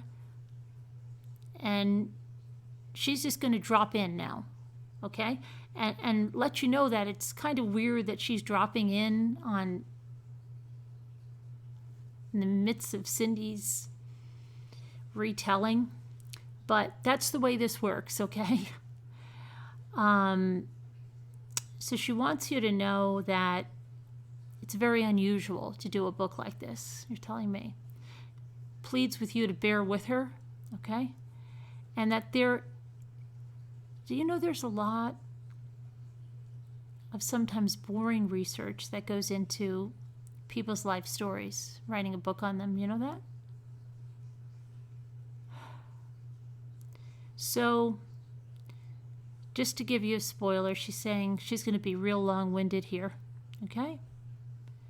And remind you that there's 1,960 pages in the Chris Watts discovery. And there's a great deal of minutia and some repetition. But she says, you know what? In all that, you can still find some pieces of their lives. Chris and Shanann, his family, hers. And she thinks that's something that provided some, as she says, terrifying writing on the wall that might help to answer about this family's grotesque, is what she says, ending. And that would be the letter that Sandy Rusak, and we're all familiar with this, and I've read it in other videos, wrote to Detective Dave Baumhofer, okay, of Weld County in Colorado. It's actually he is the investigator in the police department, which details out her memories and her interactions with the Watts family, and they're answering the memories of these same events. So what's going to happen here now, she's saying that they're going to take Sandy's version and then give you the Watts version. So they're going to make a rebuttal to everything that Sandy says. And this is something they have wanted to do for a very long time.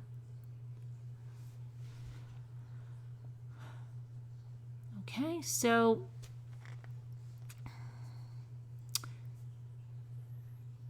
she says you're going to find not only a letter that Sandy Rusak, Shanann's mother, wrote, okay, but you're going to see the answers from the Watts family.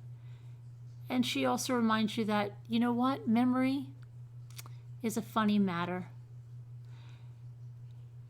And she spoke to an expert on that, someone that was an expert in Making a Murderer, you know, the show on Netflix about Stephen Avery. And do you know that any one of us can have false memories? And if we're frightened or upset, and you know, at the time Sandy wrote this, well, she was suffering from the worst kind of shock that any human can experience. So they're already setting it up to tell you that Sandy lied, or she's not remembering, she's having false memories. And they go on to say that, did you know that murder tends to actually wipe out any good thing that came before it, and can make you ask yourself if there were any good moments at all, or if you just remembered everything wrong. Well, you know what, to this author, if you really had studied and done your research on this case, you probably would remember that after the murder, in fact, right after the murder, Frank Rusak and Frankie Rusak are interviewed. And they didn't wipe out every good thing that came before this. They actually said they weren't going to lie about Chris, and that they saw him to be a good father and a good husband, okay, prior to this. And Frank said he just saw that a couple of weird things when they went on that Myrtle Beach trip, and when they went on that trip to North Carolina where Chris came out for a few days. Frankie said similar things. And even Sandy said similar things. So why don't you try to find another line over here, because you're making a fool of yourself and you're showing you don't know the discovery at all. Okay. And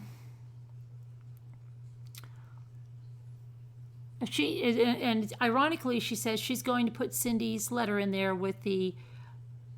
without any spelling changes, okay? And, you know, somebody should say, well, your stuff is in there too that's misspelled and used incorrectly and blah, blah, blah, whatever. Okay, anyway, they go on to go through this letter that's in the discovery, right? And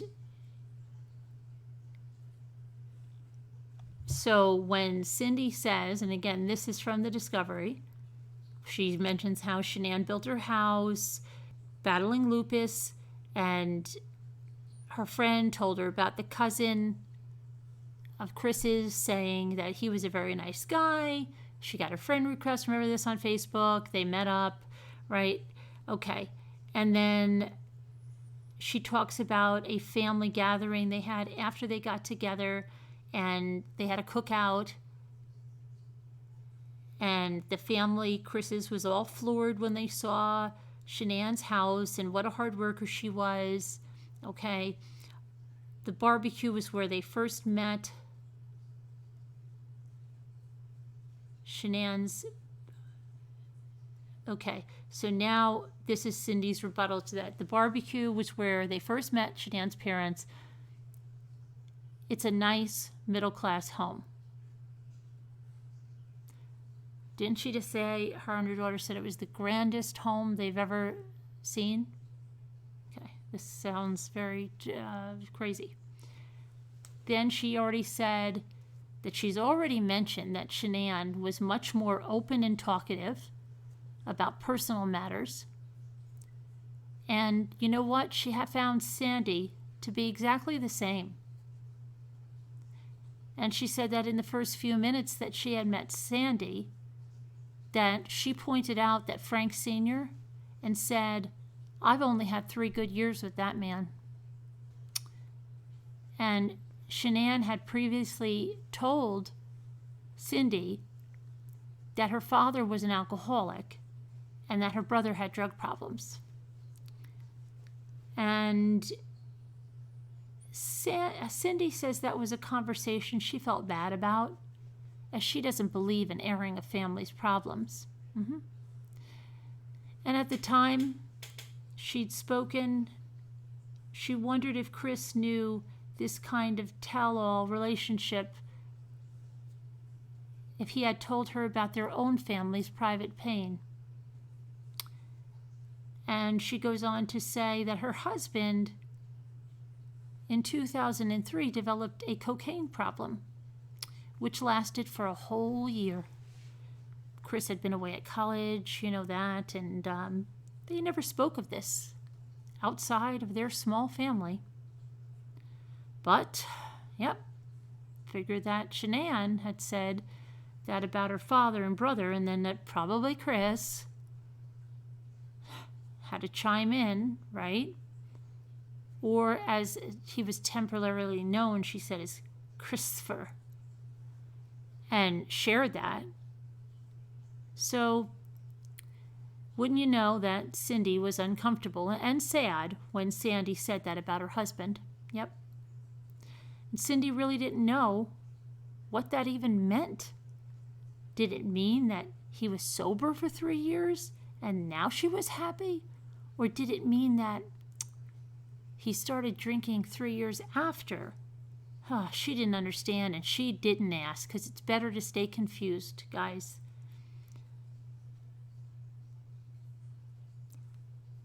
And then,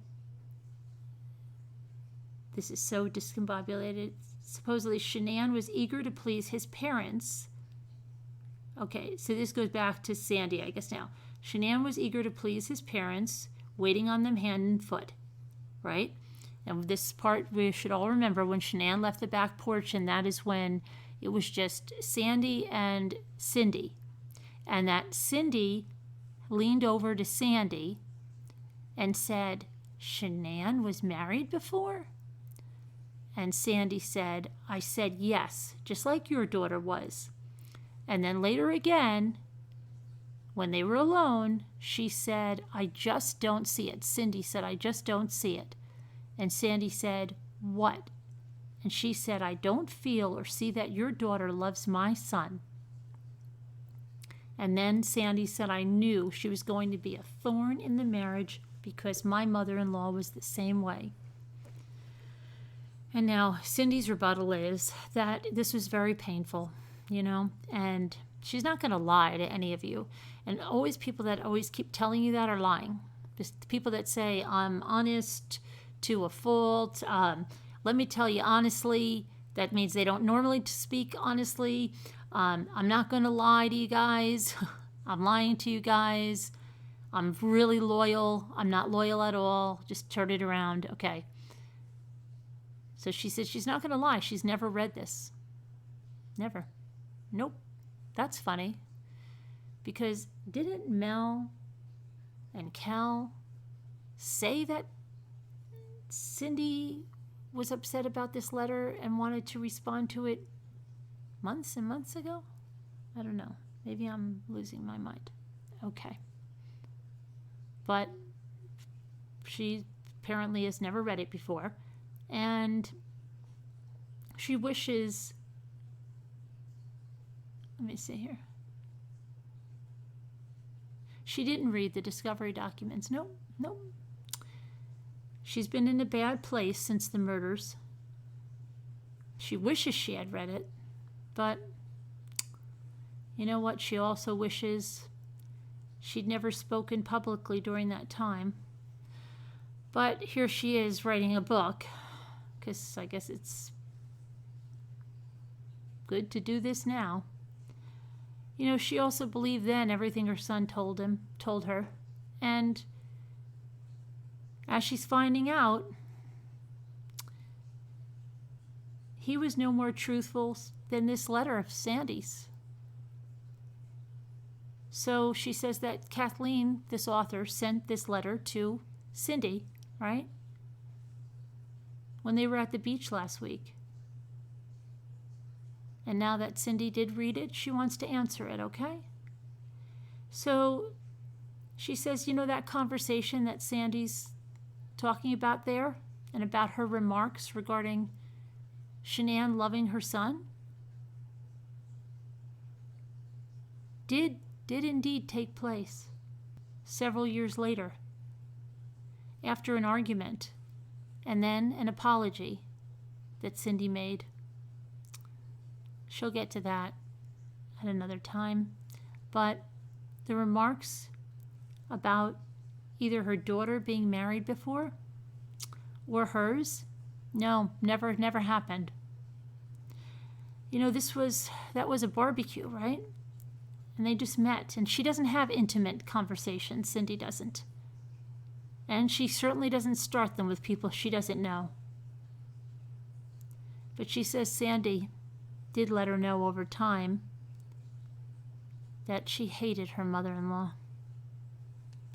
But of course now Cindy can't remember again. That memory is like Jodi Arias. It comes and it goes. She can't remember how it came up. Certainly wasn't on that occasion. And, you know, if she thought about her as Shanann's future mother-in-law, she didn't know and didn't say it. So every time they had cookouts, his mom and sister were very quiet because they weren't accepted. They made that known. That's Sandy saying that. This book is so discombobulated. And then now Cindy says, I guess, all I can say. We're pretty quiet overall. Okay? Ronnie's extremely quiet. Sarah Jamie, she's one of those that truly believes if you can't say something nice, then don't say it at all. So she's pretty quiet because she can't say something nice. It's just the way they are. And you know what? Jamie's husband, Steve, he's also quiet. That's true. He is. So is Chris. All of them hate fighting. They do. And they think now that they could probably see how a more extroverted type of a family, one that shows their feelings and everything, might view them as distant, cold even, right? But they weren't trying to be. Just the way they are, they can't help it. And if there's a person in their family who shows emotion or loses their temper, you know who would that be? That would be Cindy. But she promises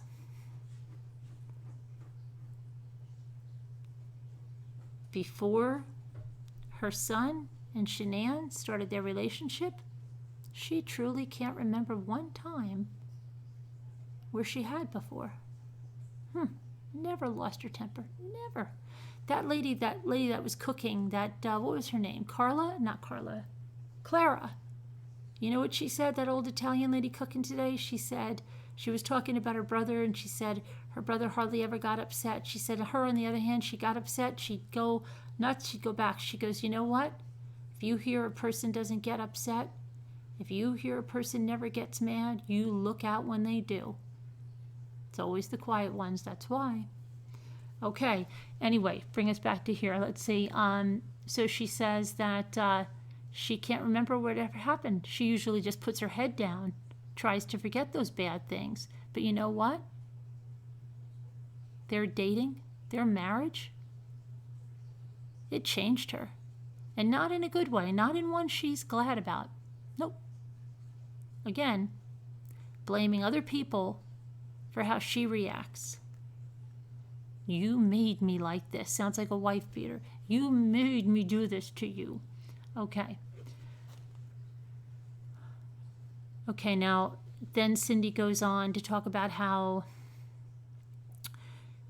Shanann and her shop for food, and they spent a lot, and Chris's sister wanted all the invitations so she could help, and, and they go on that Jamie never mailed the invitations, right? And so now Cindy doesn't even know where to start here. Doesn't even know. Maybe I should start by explaining the time my daughter Jamie and I had thrown a bridal shower for Shanann. Chris and Shanann were living in Colorado, and they had moved there and in with the Dietzes in May of 2012. That's when Chris took a job at that Ford dealership, and they didn't have any gatherings before she flew back to North Carolina for the pre-wedding stuff. The engagement party, I'm assuming, is what Sandy is speaking of. The bridal shower we gave her, which I have already addressed. Shanann's second engagement party was given by Nicole Kennedy, who was one of Shanann's matrons of honor and had nothing to do with food or invitations or anything at all. We didn't even attend that one. And she heard about it later from family friends who did. And apparently Nicole made a toast and said humorously, I know there are people who would like to kill me for bringing these two together. And now Cindy thinks she better explain her absence from the second engagement party. What about the wedding, Cindy? She said there had been an earlier engagement party, and that had been thrown by another friend of Shanann's, and her and Ronnie did go to that one, but for whatever reason, they seriously screwed up in Chris's eyes, because he called the next morning and he said that he was really embarrassed. They really embarrassed him the night before, right? And that came out of the blue to Cindy and Ronnie. They were really upset. So they canceled their plans to attend the second one. We'll show him. They say, though, it was a way to avoid embarrassing Chris.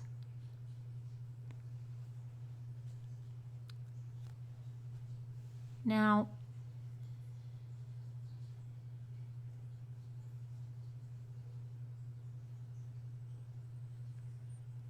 she says that if anyone's wondering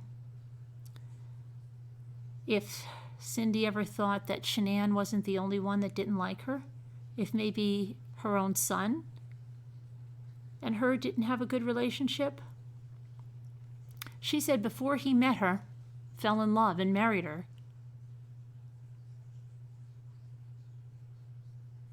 And if you asked her then, before that, if her son loved her, she would have answered yes. But you know what?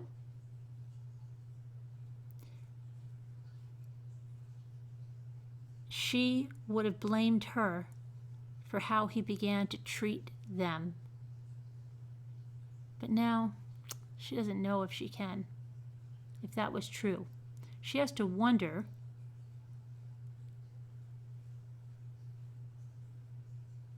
is that, she never could. The one thing she doesn't question is that she has always loved him, and she always will. She said, but if you're wondering if I knew him or ever really did, she would say she thought so once, but now she doesn't. And so Shanann and Chris were upset, so they knew not to ask again. Then came the wedding. No one from this is Sandy, no one from his whole family came, just his grandmother and uncle. No mom, dad, sister, aunts, uncles, cousins came. No one. So she's going to deal with the wedding later, and she's going to leave off answering that portion that Sandy just said, and will tell you that following the wedding, she thinks that she expected for Christopher to apologize to them, but he never did. You know what he did instead? He wrote her the longest, ugliest email that she has ever received. Oh, wow, I guess that topped the one Shanann sent her. That's amazing. She had never had emails like that, and she had them now like 2 months. And when Sarah Jamie came by the house later, Sarah Jamie walked in and found her mom sobbing on the floor. On the floor. She didn't comfort me. But she said, get up. Get up. Snap to it. This is how things are now. And you better face them and be strong. And Cindy tried to do that. It was good advice.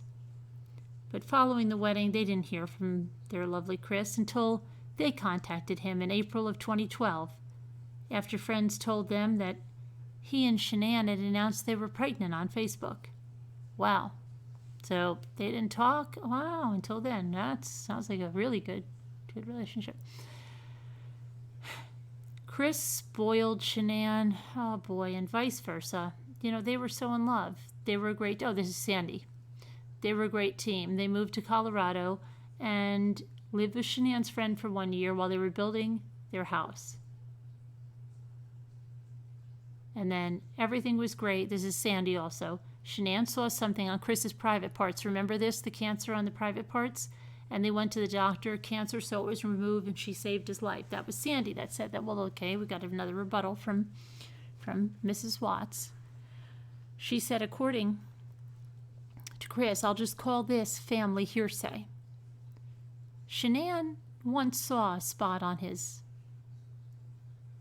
wee willy winky, and we did receive a picture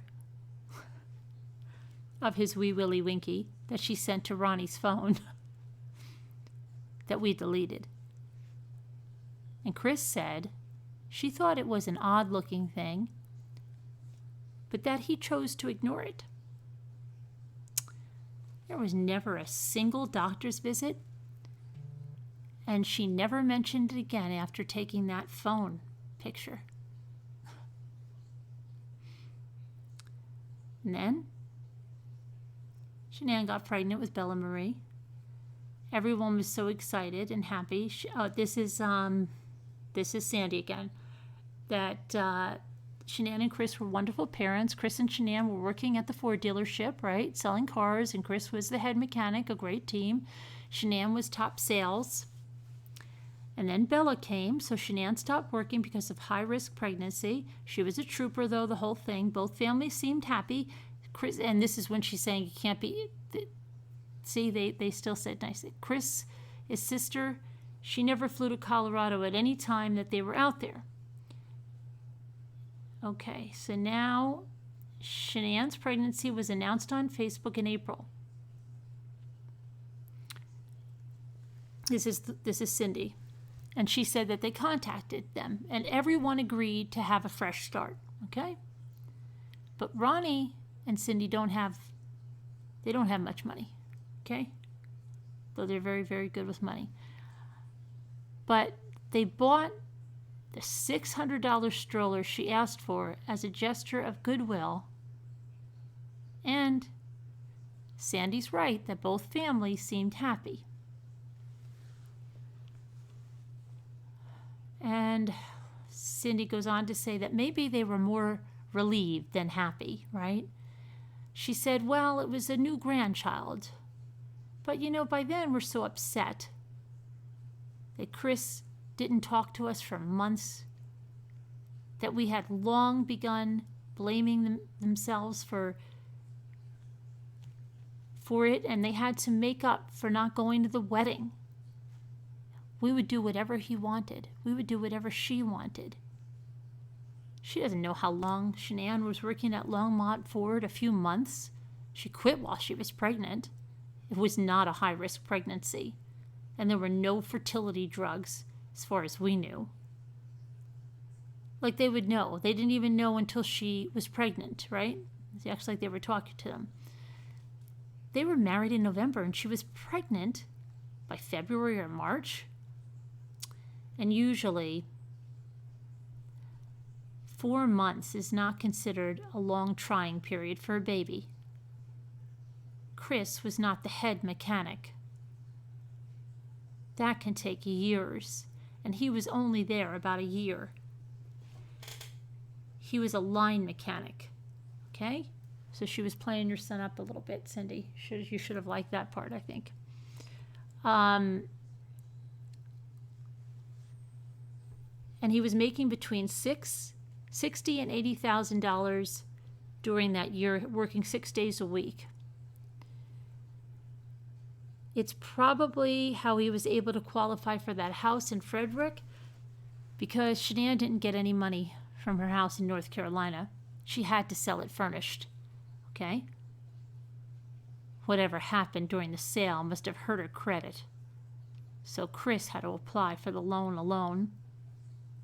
His job at Longmont was really a good one for him, but he had to work 6 days a week. And that annoyed Shanann, and so she told him that he had carpal tunnel syndrome, from the work and needed to quit.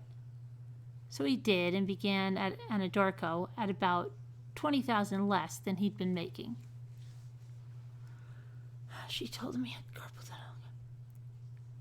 Okay, and she says they did not build their house. It was a pre-planned subdivision, and this was one of the different models available. The largest one at the time. Later, some had 3-car garages. Now Sandy says Cindy and Ronnie came 2 times a year. Shanann worked at Children's Hospital at nights, sold 31 bags, travel bags on the side. Everything was good. Shanann got pregnant with Celeste, and the pregnancy was really rough on Shanann with her lupus. Very high-risk pregnancy again, but only this one was worse for Shanann. Water weight gain, severe back pain, shortness of breath, pains in her chest, fatigue, and exhaustion. Cindy says if Shanann was having a high-risk pregnancy, no one, including either she or Chris, mentioned it. She looked fine, seemed happy and healthy, and Bella was a beautiful, happy baby. I think they were probably struggling financially, though. Shanann had been given some shift work at Children's, as Sandy said, and her friend Jenna was there as a nursing supervisor, but the shifts were infrequent. I don't know if she made any money or not on the handbags. They were young, and they had a baby and another on the way, and a huge mortgage and only 1 car, Chris's Mustang. They didn't have any furniture, none. So they ran up some pretty high credit card bills furnishing the house. So I guess they probably did feel overwhelmed and wanted some help from Sandy and Frank. Okay, and she says, I think important too is that Cindy worked for 30 years in credit control. And you know what? When Ronnie and her had their babies, her mom watched them during the day. And when she retired, she started getting to have Sarah Jamie's babies during the day. And it's a fine thing. It's a blessing in her life. Okay? And I think that was one of the main reasons we were so surprised that they just moved out to Colorado, where there was no family. They weren't thinking at the time that there would ever be any babies for them, though. Shanann had told her best friend at the post-wedding breakfast, "Oh, Cindy's going to be so mad at me again. I have endometriosis, and I won't be able to have any children." I shrugged it off. She already told us she had lupus, fibromyalgia, and celiac disease. I guess I hadn't even thought about grandchildren from Shanann and Chris, and I didn't mind. We have grandkids, so it was quite a surprise that she ended up being able to have babies. But a nice surprise. And let's see, sometime during the year before Celeste was born, Frankie had come out to stay with them. Shanann said it was to help him with his drug problem. I don't know if Frankie ever had a drug problem or not. She also told us that he and her mom were both bipolar. I'll admit, I thought Sandy could be a little overbearing. But she wasn't crazy or anything. And Frankie, he's just a sweetheart. He always has been. I guess if I thought anyone was bipolar around there, it would be Shanann. Yeah, you guess? No, your husband said you pretty well said it along many times, along with being a narcissist and other things. Remember that, Cindy?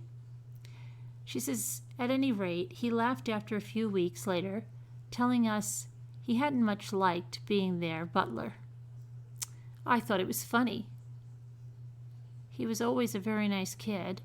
Frankie and our whole family likes him a lot, and they're sorry that we can't talk anymore. One more thing to be sorry about. Poor Cindy. Okay. It's true that Sarah Jamie, never went to Colorado. She wasn't interested. Nope.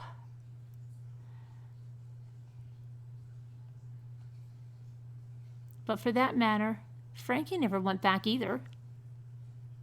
So it wasn't until Shanann came for her 6-week stay in 2018 that Sarah, Jamie, and Frankie got to meet Cece face to face for the first time. She said that, okay, this is Sandy now, that my husband sold everything but our house and moved out to live with them to help our daughter in every way we could. Frank and I had to work to pay our bills too. We were there for 15 months.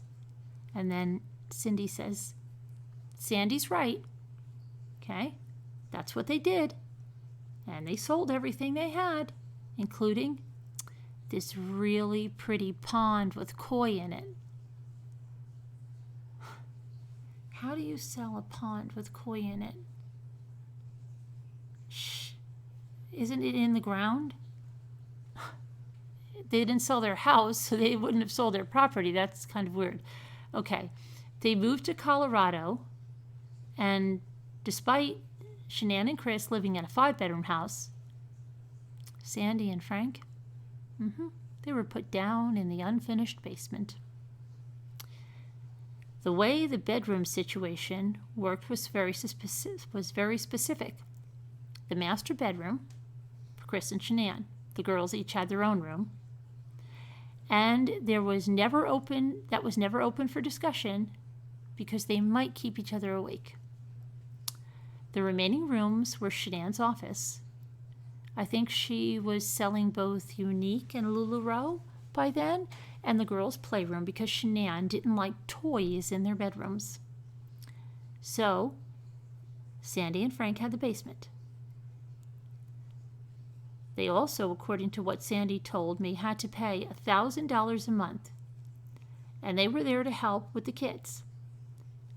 At the time they came, Chris and Shanann told us that it had been Frank and Sandy's choice. That was because they wanted to be near their grandkids, right? That all made sense to them. They both had to get jobs. Sandy was a hairdresser, we know that. Frank drove a truck that was for Lowe's. Yeah, it was for Lowe's. She can't remember. I can. It was Lowe's. And then they enrolled both kids at the Primrose School. We know that. And then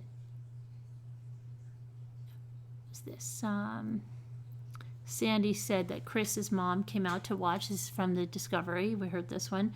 The girls for a few days when Chris and Shanann went on a business trip. And remember, they weren't allowed to see the grandkids or even eat dinner with them. And then when Sandy said something, she screamed, "Why did I come out here again? If you're going to spend time with them."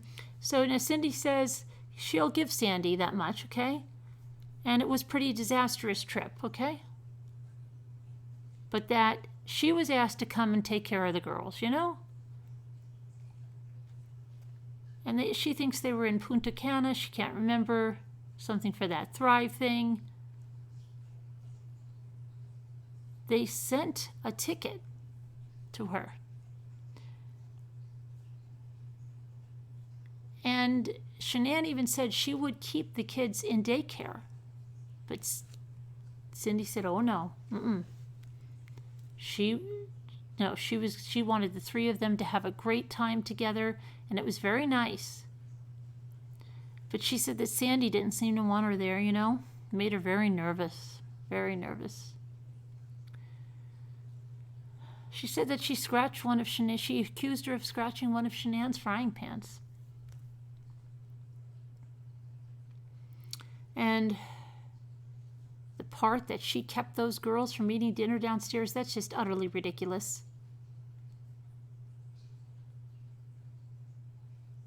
She said no one would dare try to eat dinner anywhere else but in that kitchen in Shanann's house. So she says everything was set in stone for their bedtimes. And one evening when Sandy got home early, the kids wanted to go down to the basement where their bouncy house was.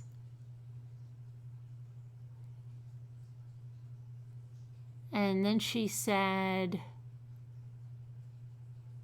they were all having a good time.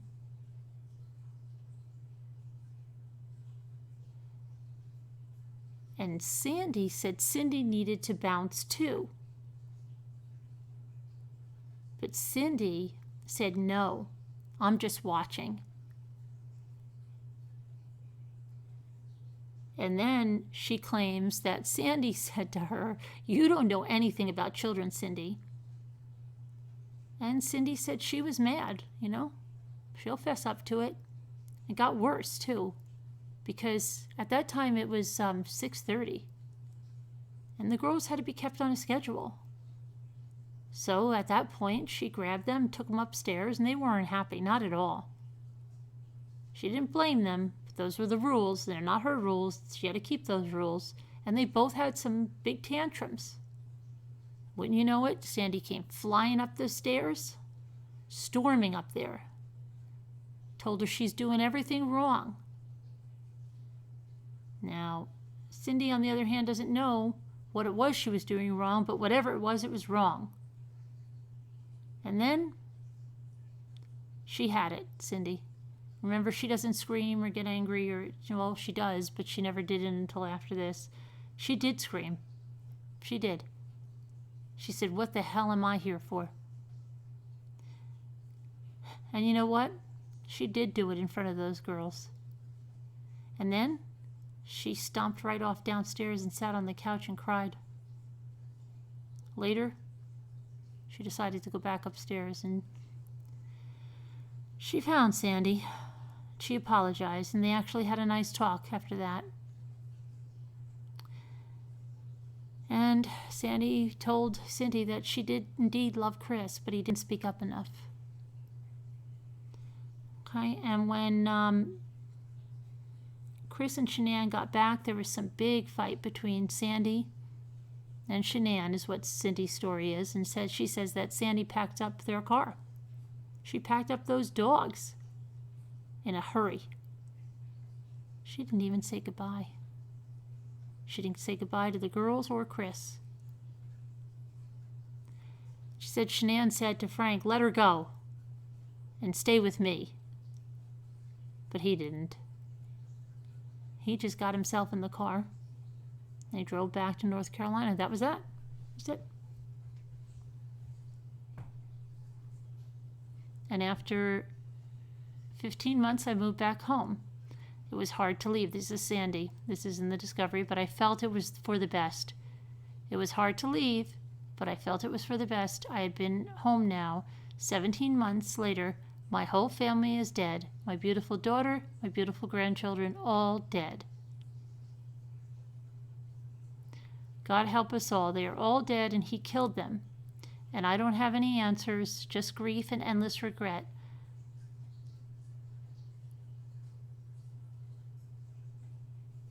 This is Cindy now. She's wondering if she made him that way. Should she have done more or less? What could she have done differently? Is there any way she could have stopped it? She misses those little girls. She'll always miss them. But what's worse is that they lost their lives. All those long years that belonged to them by their right. You know, He took them. She doesn't even know if He understands what He did to them, the Rusacks, all the people left behind.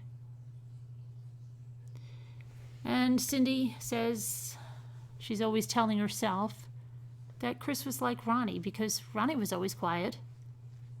But he's nothing like Ronnie. She says she doesn't know. She spends all day and night, even a year later, trying to find something, anything, that she missed. And she thinks she must have, but she doesn't have any answers. Everyone has grief. It will always be with them. It's confusion, but she doesn't think she knows her son.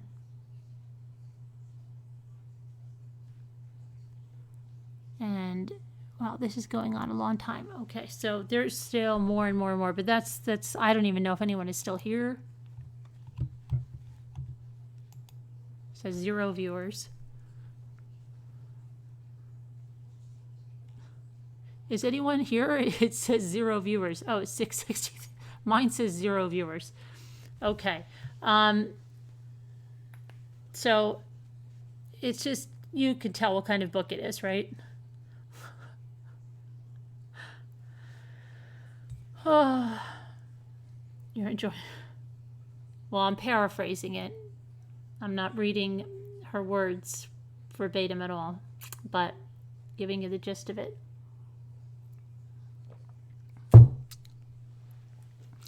Zelda, yeah. She's blaming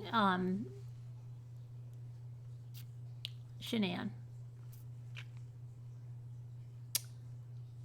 And you want more? There's more. She rebuts everything in that letter in the Discovery.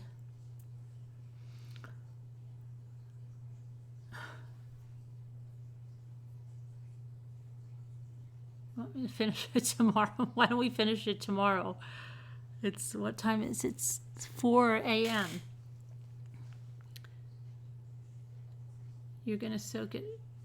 Blink your eyes. You want a fake kitchen like mine? Cindy is more dangerous. Yeah. Cindy, Jamie, and Chris are angels, and Shanann is the devil, is about the gist of it. Right, right. And I don't know why they are calling Jamie Sarah. Everybody else goes by their real name. Hello, Choking on Ashes. Hello, Froggy Toad. Hello, Froggy Toad. Are you saying you left a super chat? Thank you.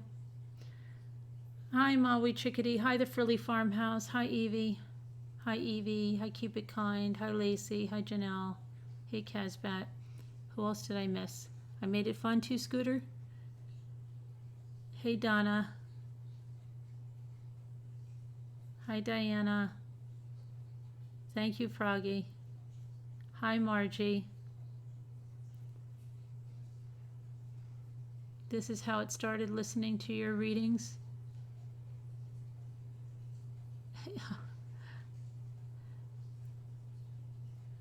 Hi, Lisa. Hope you're feeling better. I was out all day, so I know I have a lot of emails. I have an email from you, Lisa. I haven't been able to open many of the emails. I did open this one where this ended up in here, but that was about it. Hey, Deborah. Hi, Kristen. Marguerite. Hi, Zelda. Everyone believes book letters from Christopher is all going to be donated. No, it's not. Just she doesn't say how much. She says a portion, and I think it's 2 charities, but they're not lupus or any of the ones that the Rusaks have. But no, the whole thing is not going to be donated. It's too much. So sad. Hi, Miss Mary. And that was 2 hours ago. Yeah, it seems like I started reading and that was... You're still here, Audrey? Hi, Marianne. You divorced over 10 years ago.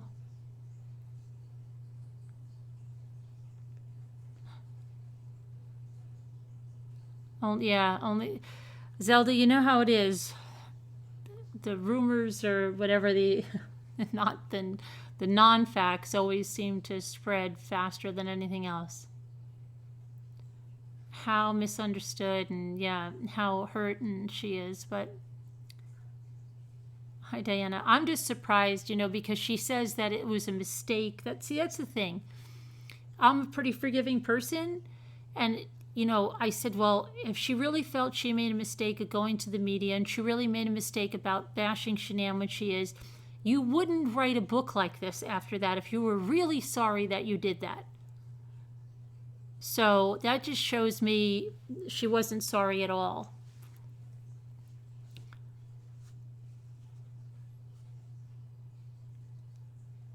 Exactly, right? What is going on with Skylar Richardson? Oh, you know what? I apologize, Jamie. I probably have my lives. If I don't go and change the title, it's the same thing. But I do have a Skylar Richardson update, a quick one. I did watch the 48 Hours. I did watch it. I have to tell you that it's a very aggravating 48 hours because it's completely biased. And the mother did herself no favors, 0 zip. She does the same kind of thing. Poor us, poor my daughter. It's horrible. It's horrible. I wanted to reach out and smack her. I'm sorry. She drove me crazy.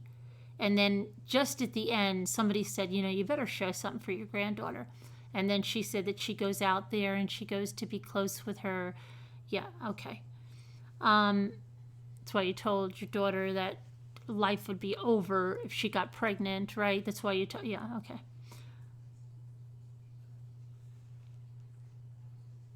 So that, I think you missed, explain something of the title. No, yeah, Jamie, Cindy is only sorry in order to make her own life easier.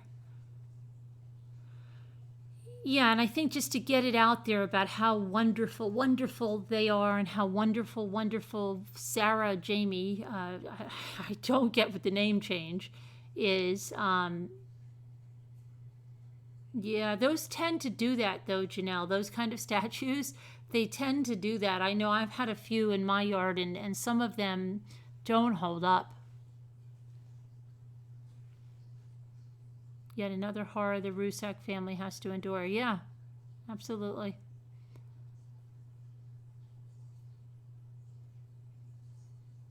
Hi, Anna.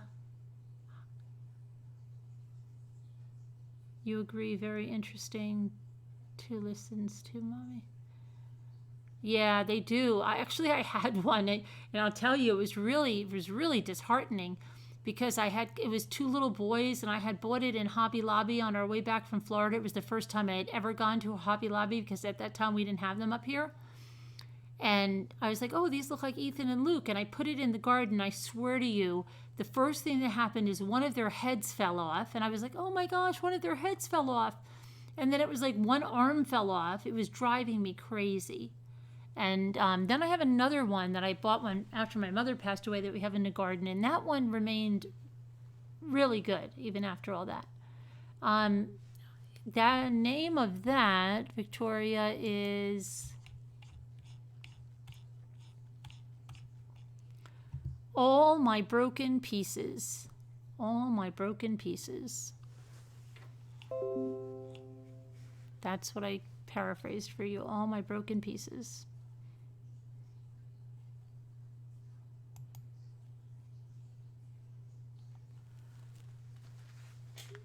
You'd be afraid. Well, she's afraid, Zelda, that people are going to say that her grandson is going to end up being just like Uncle Chris.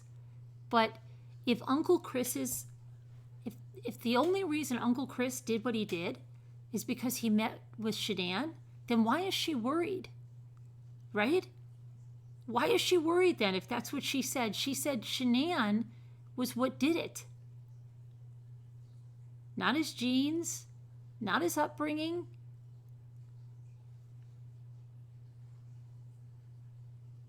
Hi, Judy.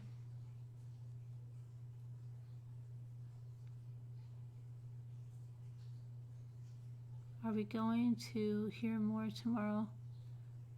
Yeah, we can hear more tomorrow. It's just, it's just getting...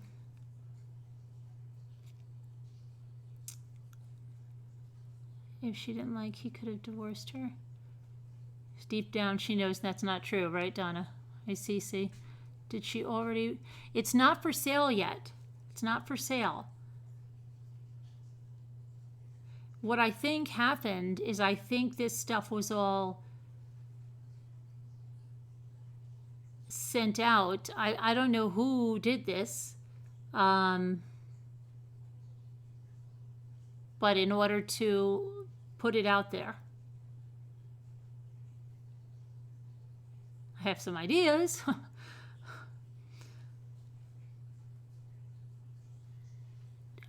We don't know, Victoria. It's not for sale. I think somebody did this to prevent her from making money.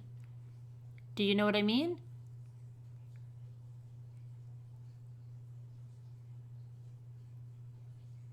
Someone sent it, Diana. I have 2 monitors. I never looked at the camera. Oh, sorry.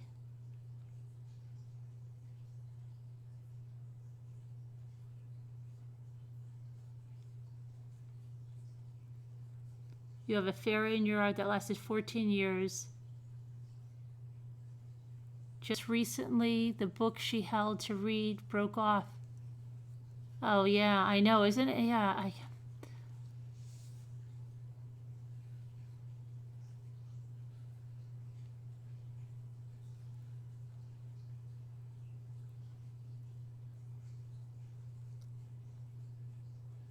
You watched a video about how Shanann's family is preventing the sale of the book? Does anyone know how Frankie Jr. is doing? Not specifically, no. She should have just remained quiet. I mean, to make a book to go and bash her some more is not helping. Oh, bye, Casbat.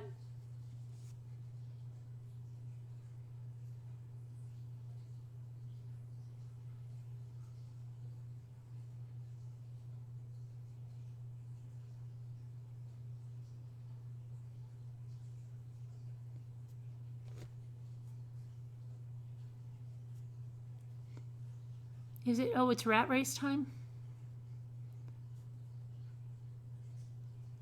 I got home so late tonight. That's why. It was sent to me, Victoria.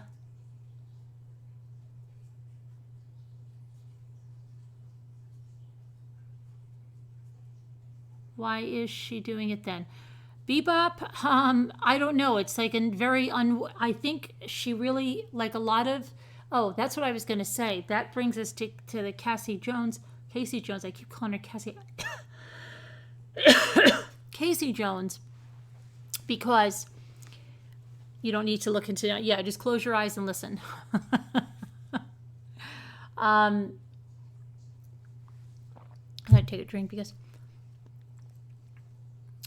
there's some family drama going on there, big time. And like I said to you, I think somebody needs to counsel, just quiet down. Don't. But yeah, there's some stuff going on there that's really. I really think, you know how there's what do they call them? Law guardians and things like that. There should be someone that jumps in on the victim's family and just gives them advice, especially with social media now, right? Before they go on and they're saying stuff they shouldn't be saying. And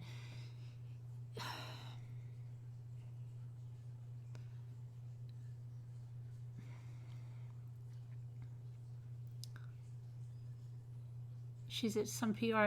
Yeah, but it's going to backfire royally, Diana. I mean, how does she not know this? How does her husband, the guy that told her to ignore that email, how does he not know to tell her just keep your mouth shut and don't put your foot in it anymore? You've already put your foot in it enough, Cindy? Yeah, but see, Anna, I think everybody then sees exactly, and I think Shanann gets more compassion because everybody can see what she was dealing with. You know what I mean? In a way, her doing this is good for Shanann in one way, that it shows everyone just how she was dealing with these people. You know what I mean? That they are really, because if Cindy was at all sorry, if Cindy at all wanted to make peace, there's no way she would have written this book. She would have said, that's it, it's done, it's over. Why am I going to start dragging this to the surface again? Right? Why am I going to start pulling this out again after everybody told me I should have never done that media thing? And that's what they kept saying. Didn't Mel and everybody say that was the biggest regret? She should have never done that. She realizes that. She wants to make up with people. She wants to bring the olive branch. But if she really wanted to extend that olive branch, she wouldn't have written this book. That in no way is an olive branch. She should have just left it. She needed to play the drama victim. She is what she is, won't change. She thinks she's right. I mean, sincerely think she's right, a narcissist. Yeah. She should have just left it. She's just going to go and justify every single thing in that letter.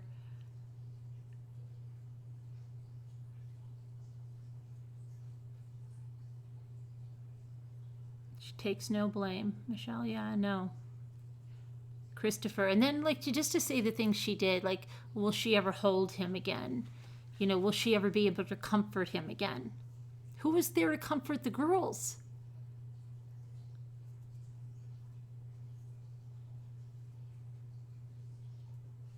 That she feel, oh yeah, right. That Shanann brought this all into the. If only it wasn't for Shanann.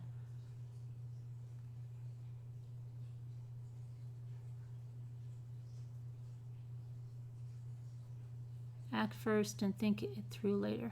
Absolutely.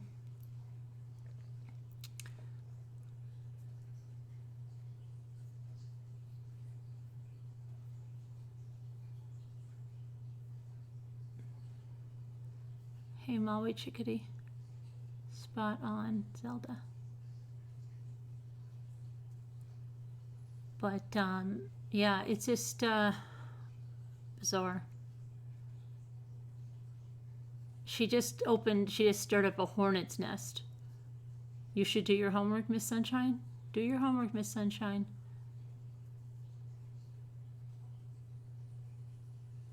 But anyway, people suck, Froggy. Some do, but there's always those that don't. Try to be one that doesn't, Froggy. Try to be one that doesn't.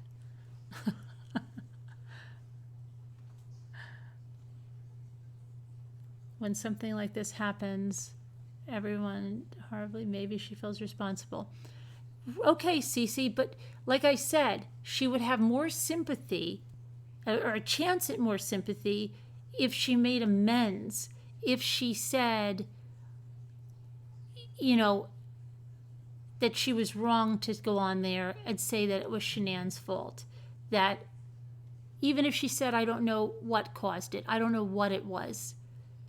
But then to go on and say, Chris was a great guy, Chris everybody, until he met Shanann. Okay? Just like she says for herself, it's always somebody else that caused her to react in a way. She can't control how she reacts or take responsibility for how she acted. Like she could have said, I got upset, I got so mad, and I didn't calm myself down, and I just went off. But she doesn't take responsibility. And if she wanted to set the record straight and she wanted to make a truce, she would never have written the book. She was more, I feel, it's my opinion, she's more concerned with restoring her image that she thinks, I don't know what image she thinks she had, because she said she wasn't famous or an internet star until this happened. So whatever anybody thought of her, what did it even matter? But she wants to set the record straight, I guess, about her, and that's more important to her.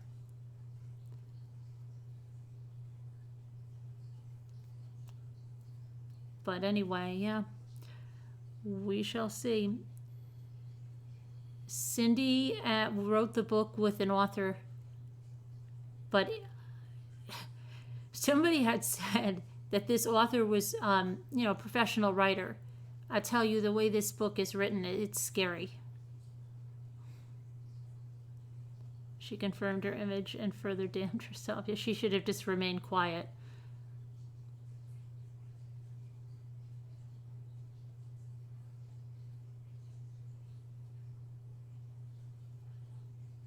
Hey, Evelyn. Hi, Fern. But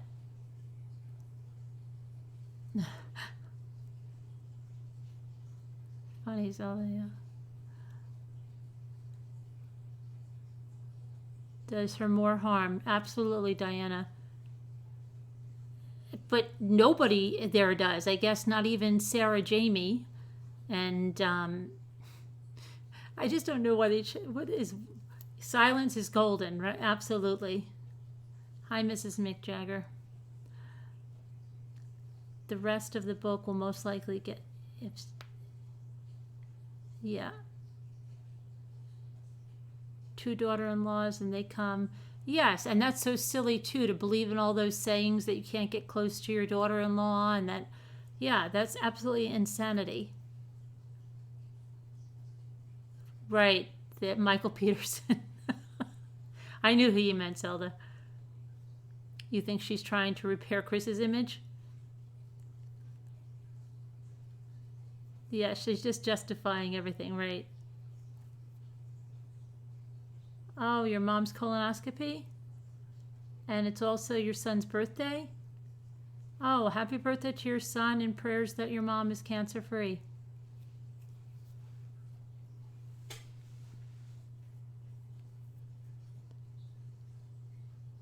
How old is your son? 20, what is he, 23?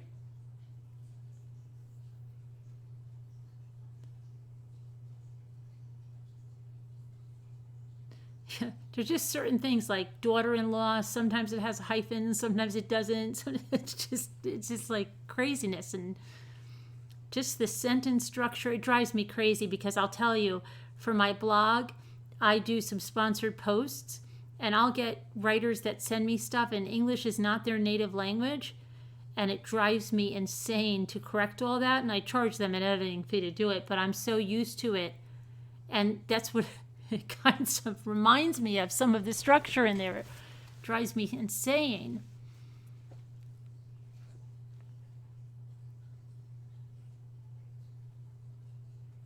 Good night there, Evelyn. Good night, everyone. I have oh yeah, I did pop into Walmart. I have to do a bunch of things, but I'm going to try to get that alpaca video for National Alpaca Day up, and then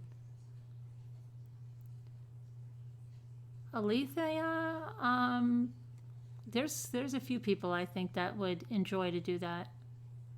Hey Claire, good night. Good night, Charlie. The educator has failed a lot of people.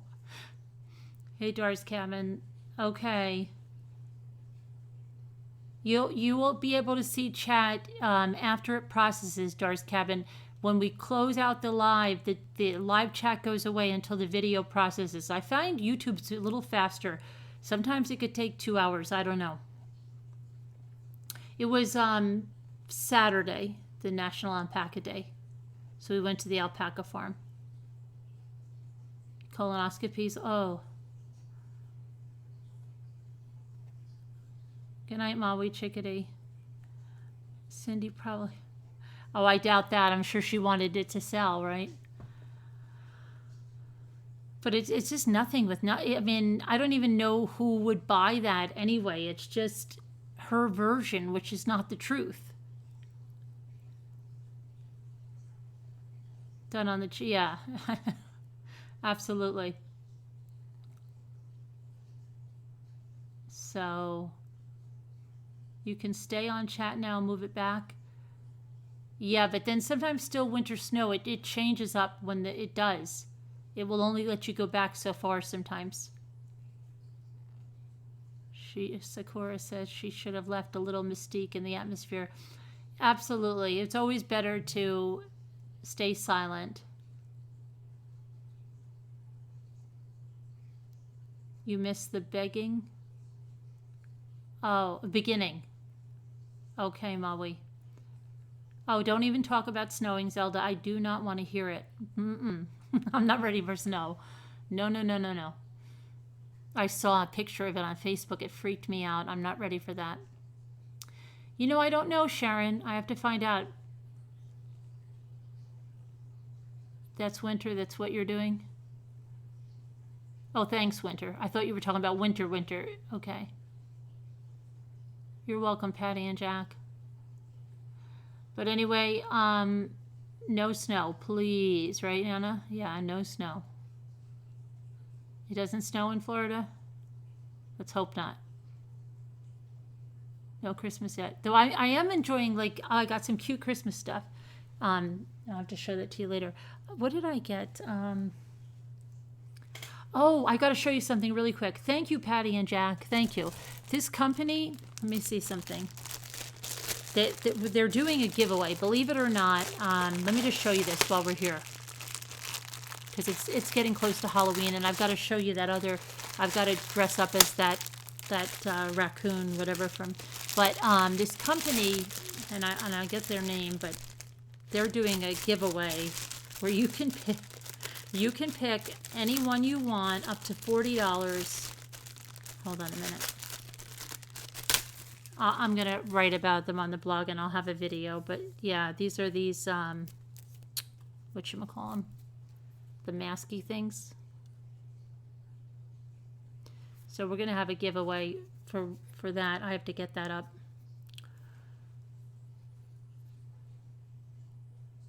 In case you want to dress up nice for Halloween. This actually has, like, blue on there. I think this, here. Isn't that lovely? So stay tuned, because we're going to have a giveaway for that. I don't know if we're having a give. I've got to find out about the Halloween stuff, but there's going to be a lot of giveaways coming up, because now we're going into the, believe it or not, Christmas season.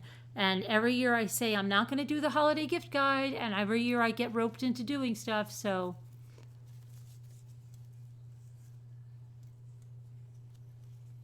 Oh, you're behind me? Okay.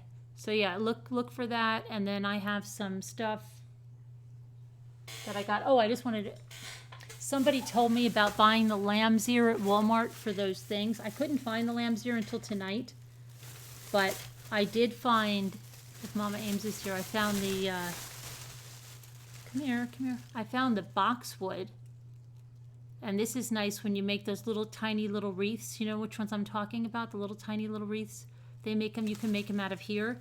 And then I got eucalyptus, but it's not real eucalyptus. It's so you can bend it and stuff without it cracking. You can put eucalyptus oil on it if you wanted it to smell.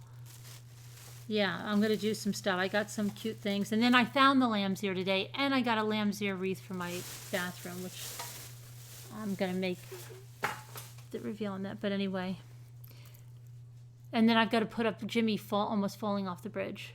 But he didn't. He said that he was sorry that he made us upset. Christmas, right? You didn't discover me. I know, everybody discovered me right around Christmas. I remember that. Even though I had been around for a while, it was just the blog people. But then the true crime people discovered me like 2 weeks before Christmas. I think it was December 13th is when I made my first video on the Watts case. So that anniversary is coming up. Hi, Deborah. But, so we have that stuff going on, and what else? I thought I have something else. You'll go blind from the witnesses everywhere. Oh, the whiteness?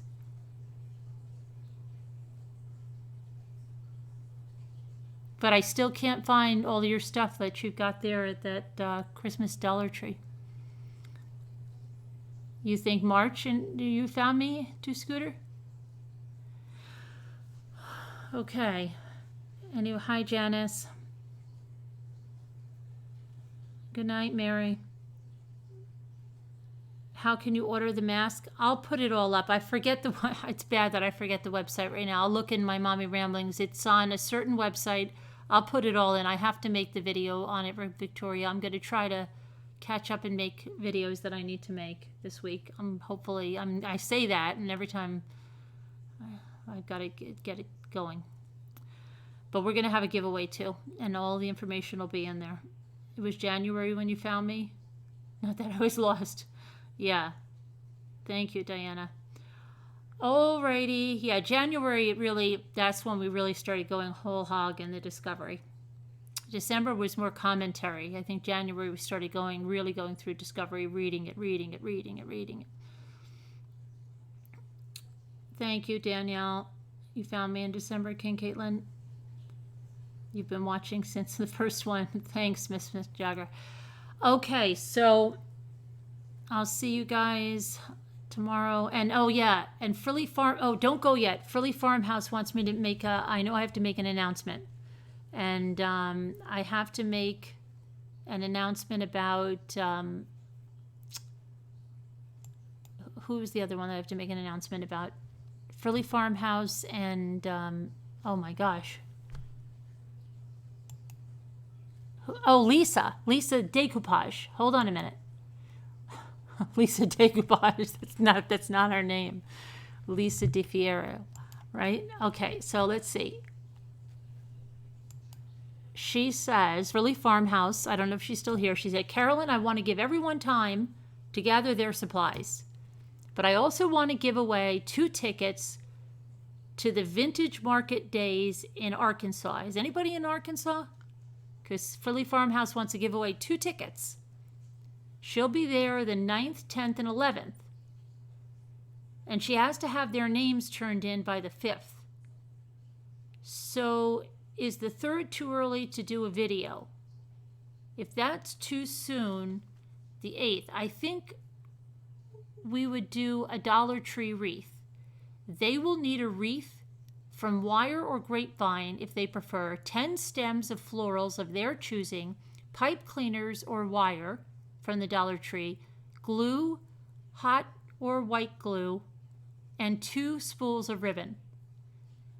I need to figure out the app, LOL. If you have any ideas or thoughts about the giveaway, let me know. I have sent this a few times. I know. It keeps telling me invalid email. I don't know why. Anyway, I did get it, Frilly Farmhouse. Yeah, I mean, you talk to me about the giveaway. I'm not sure. What do you mean? You want to do a video about the giveaway? You want me to mention it on a video like I just did? You want us to put a rafflecopter thing somewhere? Let me know your thoughts on that. And yeah, maybe we have to talk on a chat or a video chat or something to clear that up, because I know it's hard going through the emails. And now Lisa says, I'm thinking of doing the decoupage class on the 12th. Is that okay with you? If so, what time? So what day is the 12th? Let me see. The 12th is the 12th? I never know. What is the 12th? My calendar is slowly coming up. Okay. No, I don't have. Forget. Come on, get away. I hate that thing. Okay. I know my property taxes are due tomorrow. That's always fun. Okay, the 12th is a Saturday. Okay, so I would probably say just probably early evening, maybe. I mean, you're a night owl, aren't you? At the time you came on to talk, you and your husband were both up to like 1 in the morning. Maybe like 7, 8 o'clock or Eastern time, or even 9 o'clock Eastern time, and then it would be 6 on the way. I don't know. What do you think, Lisa? What does everybody think? They can always watch it on a replay if they miss it, but we'd like to have some live participants there, right, doing their stuff. Hold on, I'm not in the chat, so I can't say anything. How about 9? Okay, 9 East sounds good. You know, everything is not going to be good for anybody, and that's why the beautiful thing, they can watch it in Eastern time. They can watch it on a replay. But we have to find out who is going to be live doing the decoupage. I mean, I'll do it. And then like a list, I know you've given them a list of supplies, but what are you exactly going to be decorating? Okay. And then Frilly Farmhouse, find me somewhere so we can talk, because I'm lost. And is anybody in here anywhere near where she said?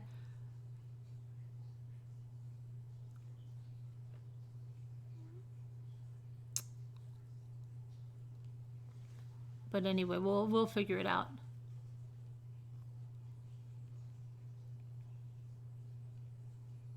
Christmas tree. What's the Christmas tree? You started watching me before you went to live chat. You were in chat talking, showing videos. Oh, right. Yeah, the premieres. Right. Yeah, Lisa. Yep. The first live was ridiculous. I couldn't turn it off for like 2 hours. Remember that? Oh, no, Alicia. Really? Are you sure it's dead? Because many times I've had birds fly in my window and they're just stunned. Even though it sounds pretty bad, they're just stunned. I go out there. There was one little guy. I got him, and he was really stunned. And I put him in a little, like an ornamental bird cage that I had inside, just so that in case he got up and started flying, he wasn't loose in the house. And it was so funny because I had him in there and I was petting him and stuff. And then Jimmy went and opened the sliding door. We were at the other house. It was in the winter when this house was flooded. And then he flew right out there. And Jimmy goes, "You think he's all right?" I mean, he flew like a demon, just like I don't want to say demon, like a daredevil, whatever the heck, something fast, like a locomotive. I don't know, speeding train. Locomotives aren't, yeah, they're not the fastest things in the world. So make sure, Alicia, he might just need a little,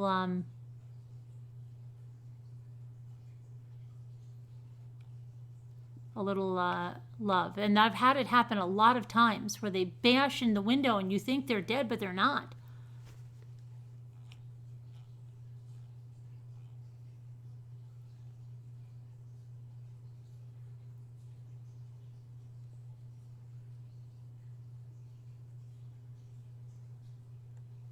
Oh, in 20. Oh, okay, Leisha. I thought you meant it. I thought you meant it just happened. 24 hours. Then I'd say, yeah, he's not just. Oh boy, that's sad. Okay. Anyway, I will talk to you guys tomorrow. You don't want to look that up close. Okay, all right. I saw a frog that we must have run over right in the driveway. And usually it's never that close, and it was really pretty brutal. But anyway, I will talk to you guys tomorrow. I'm going to stop this here. I'm going to try to do the alpaca one. Bye. Thank you to our moderators. Bye, everybody.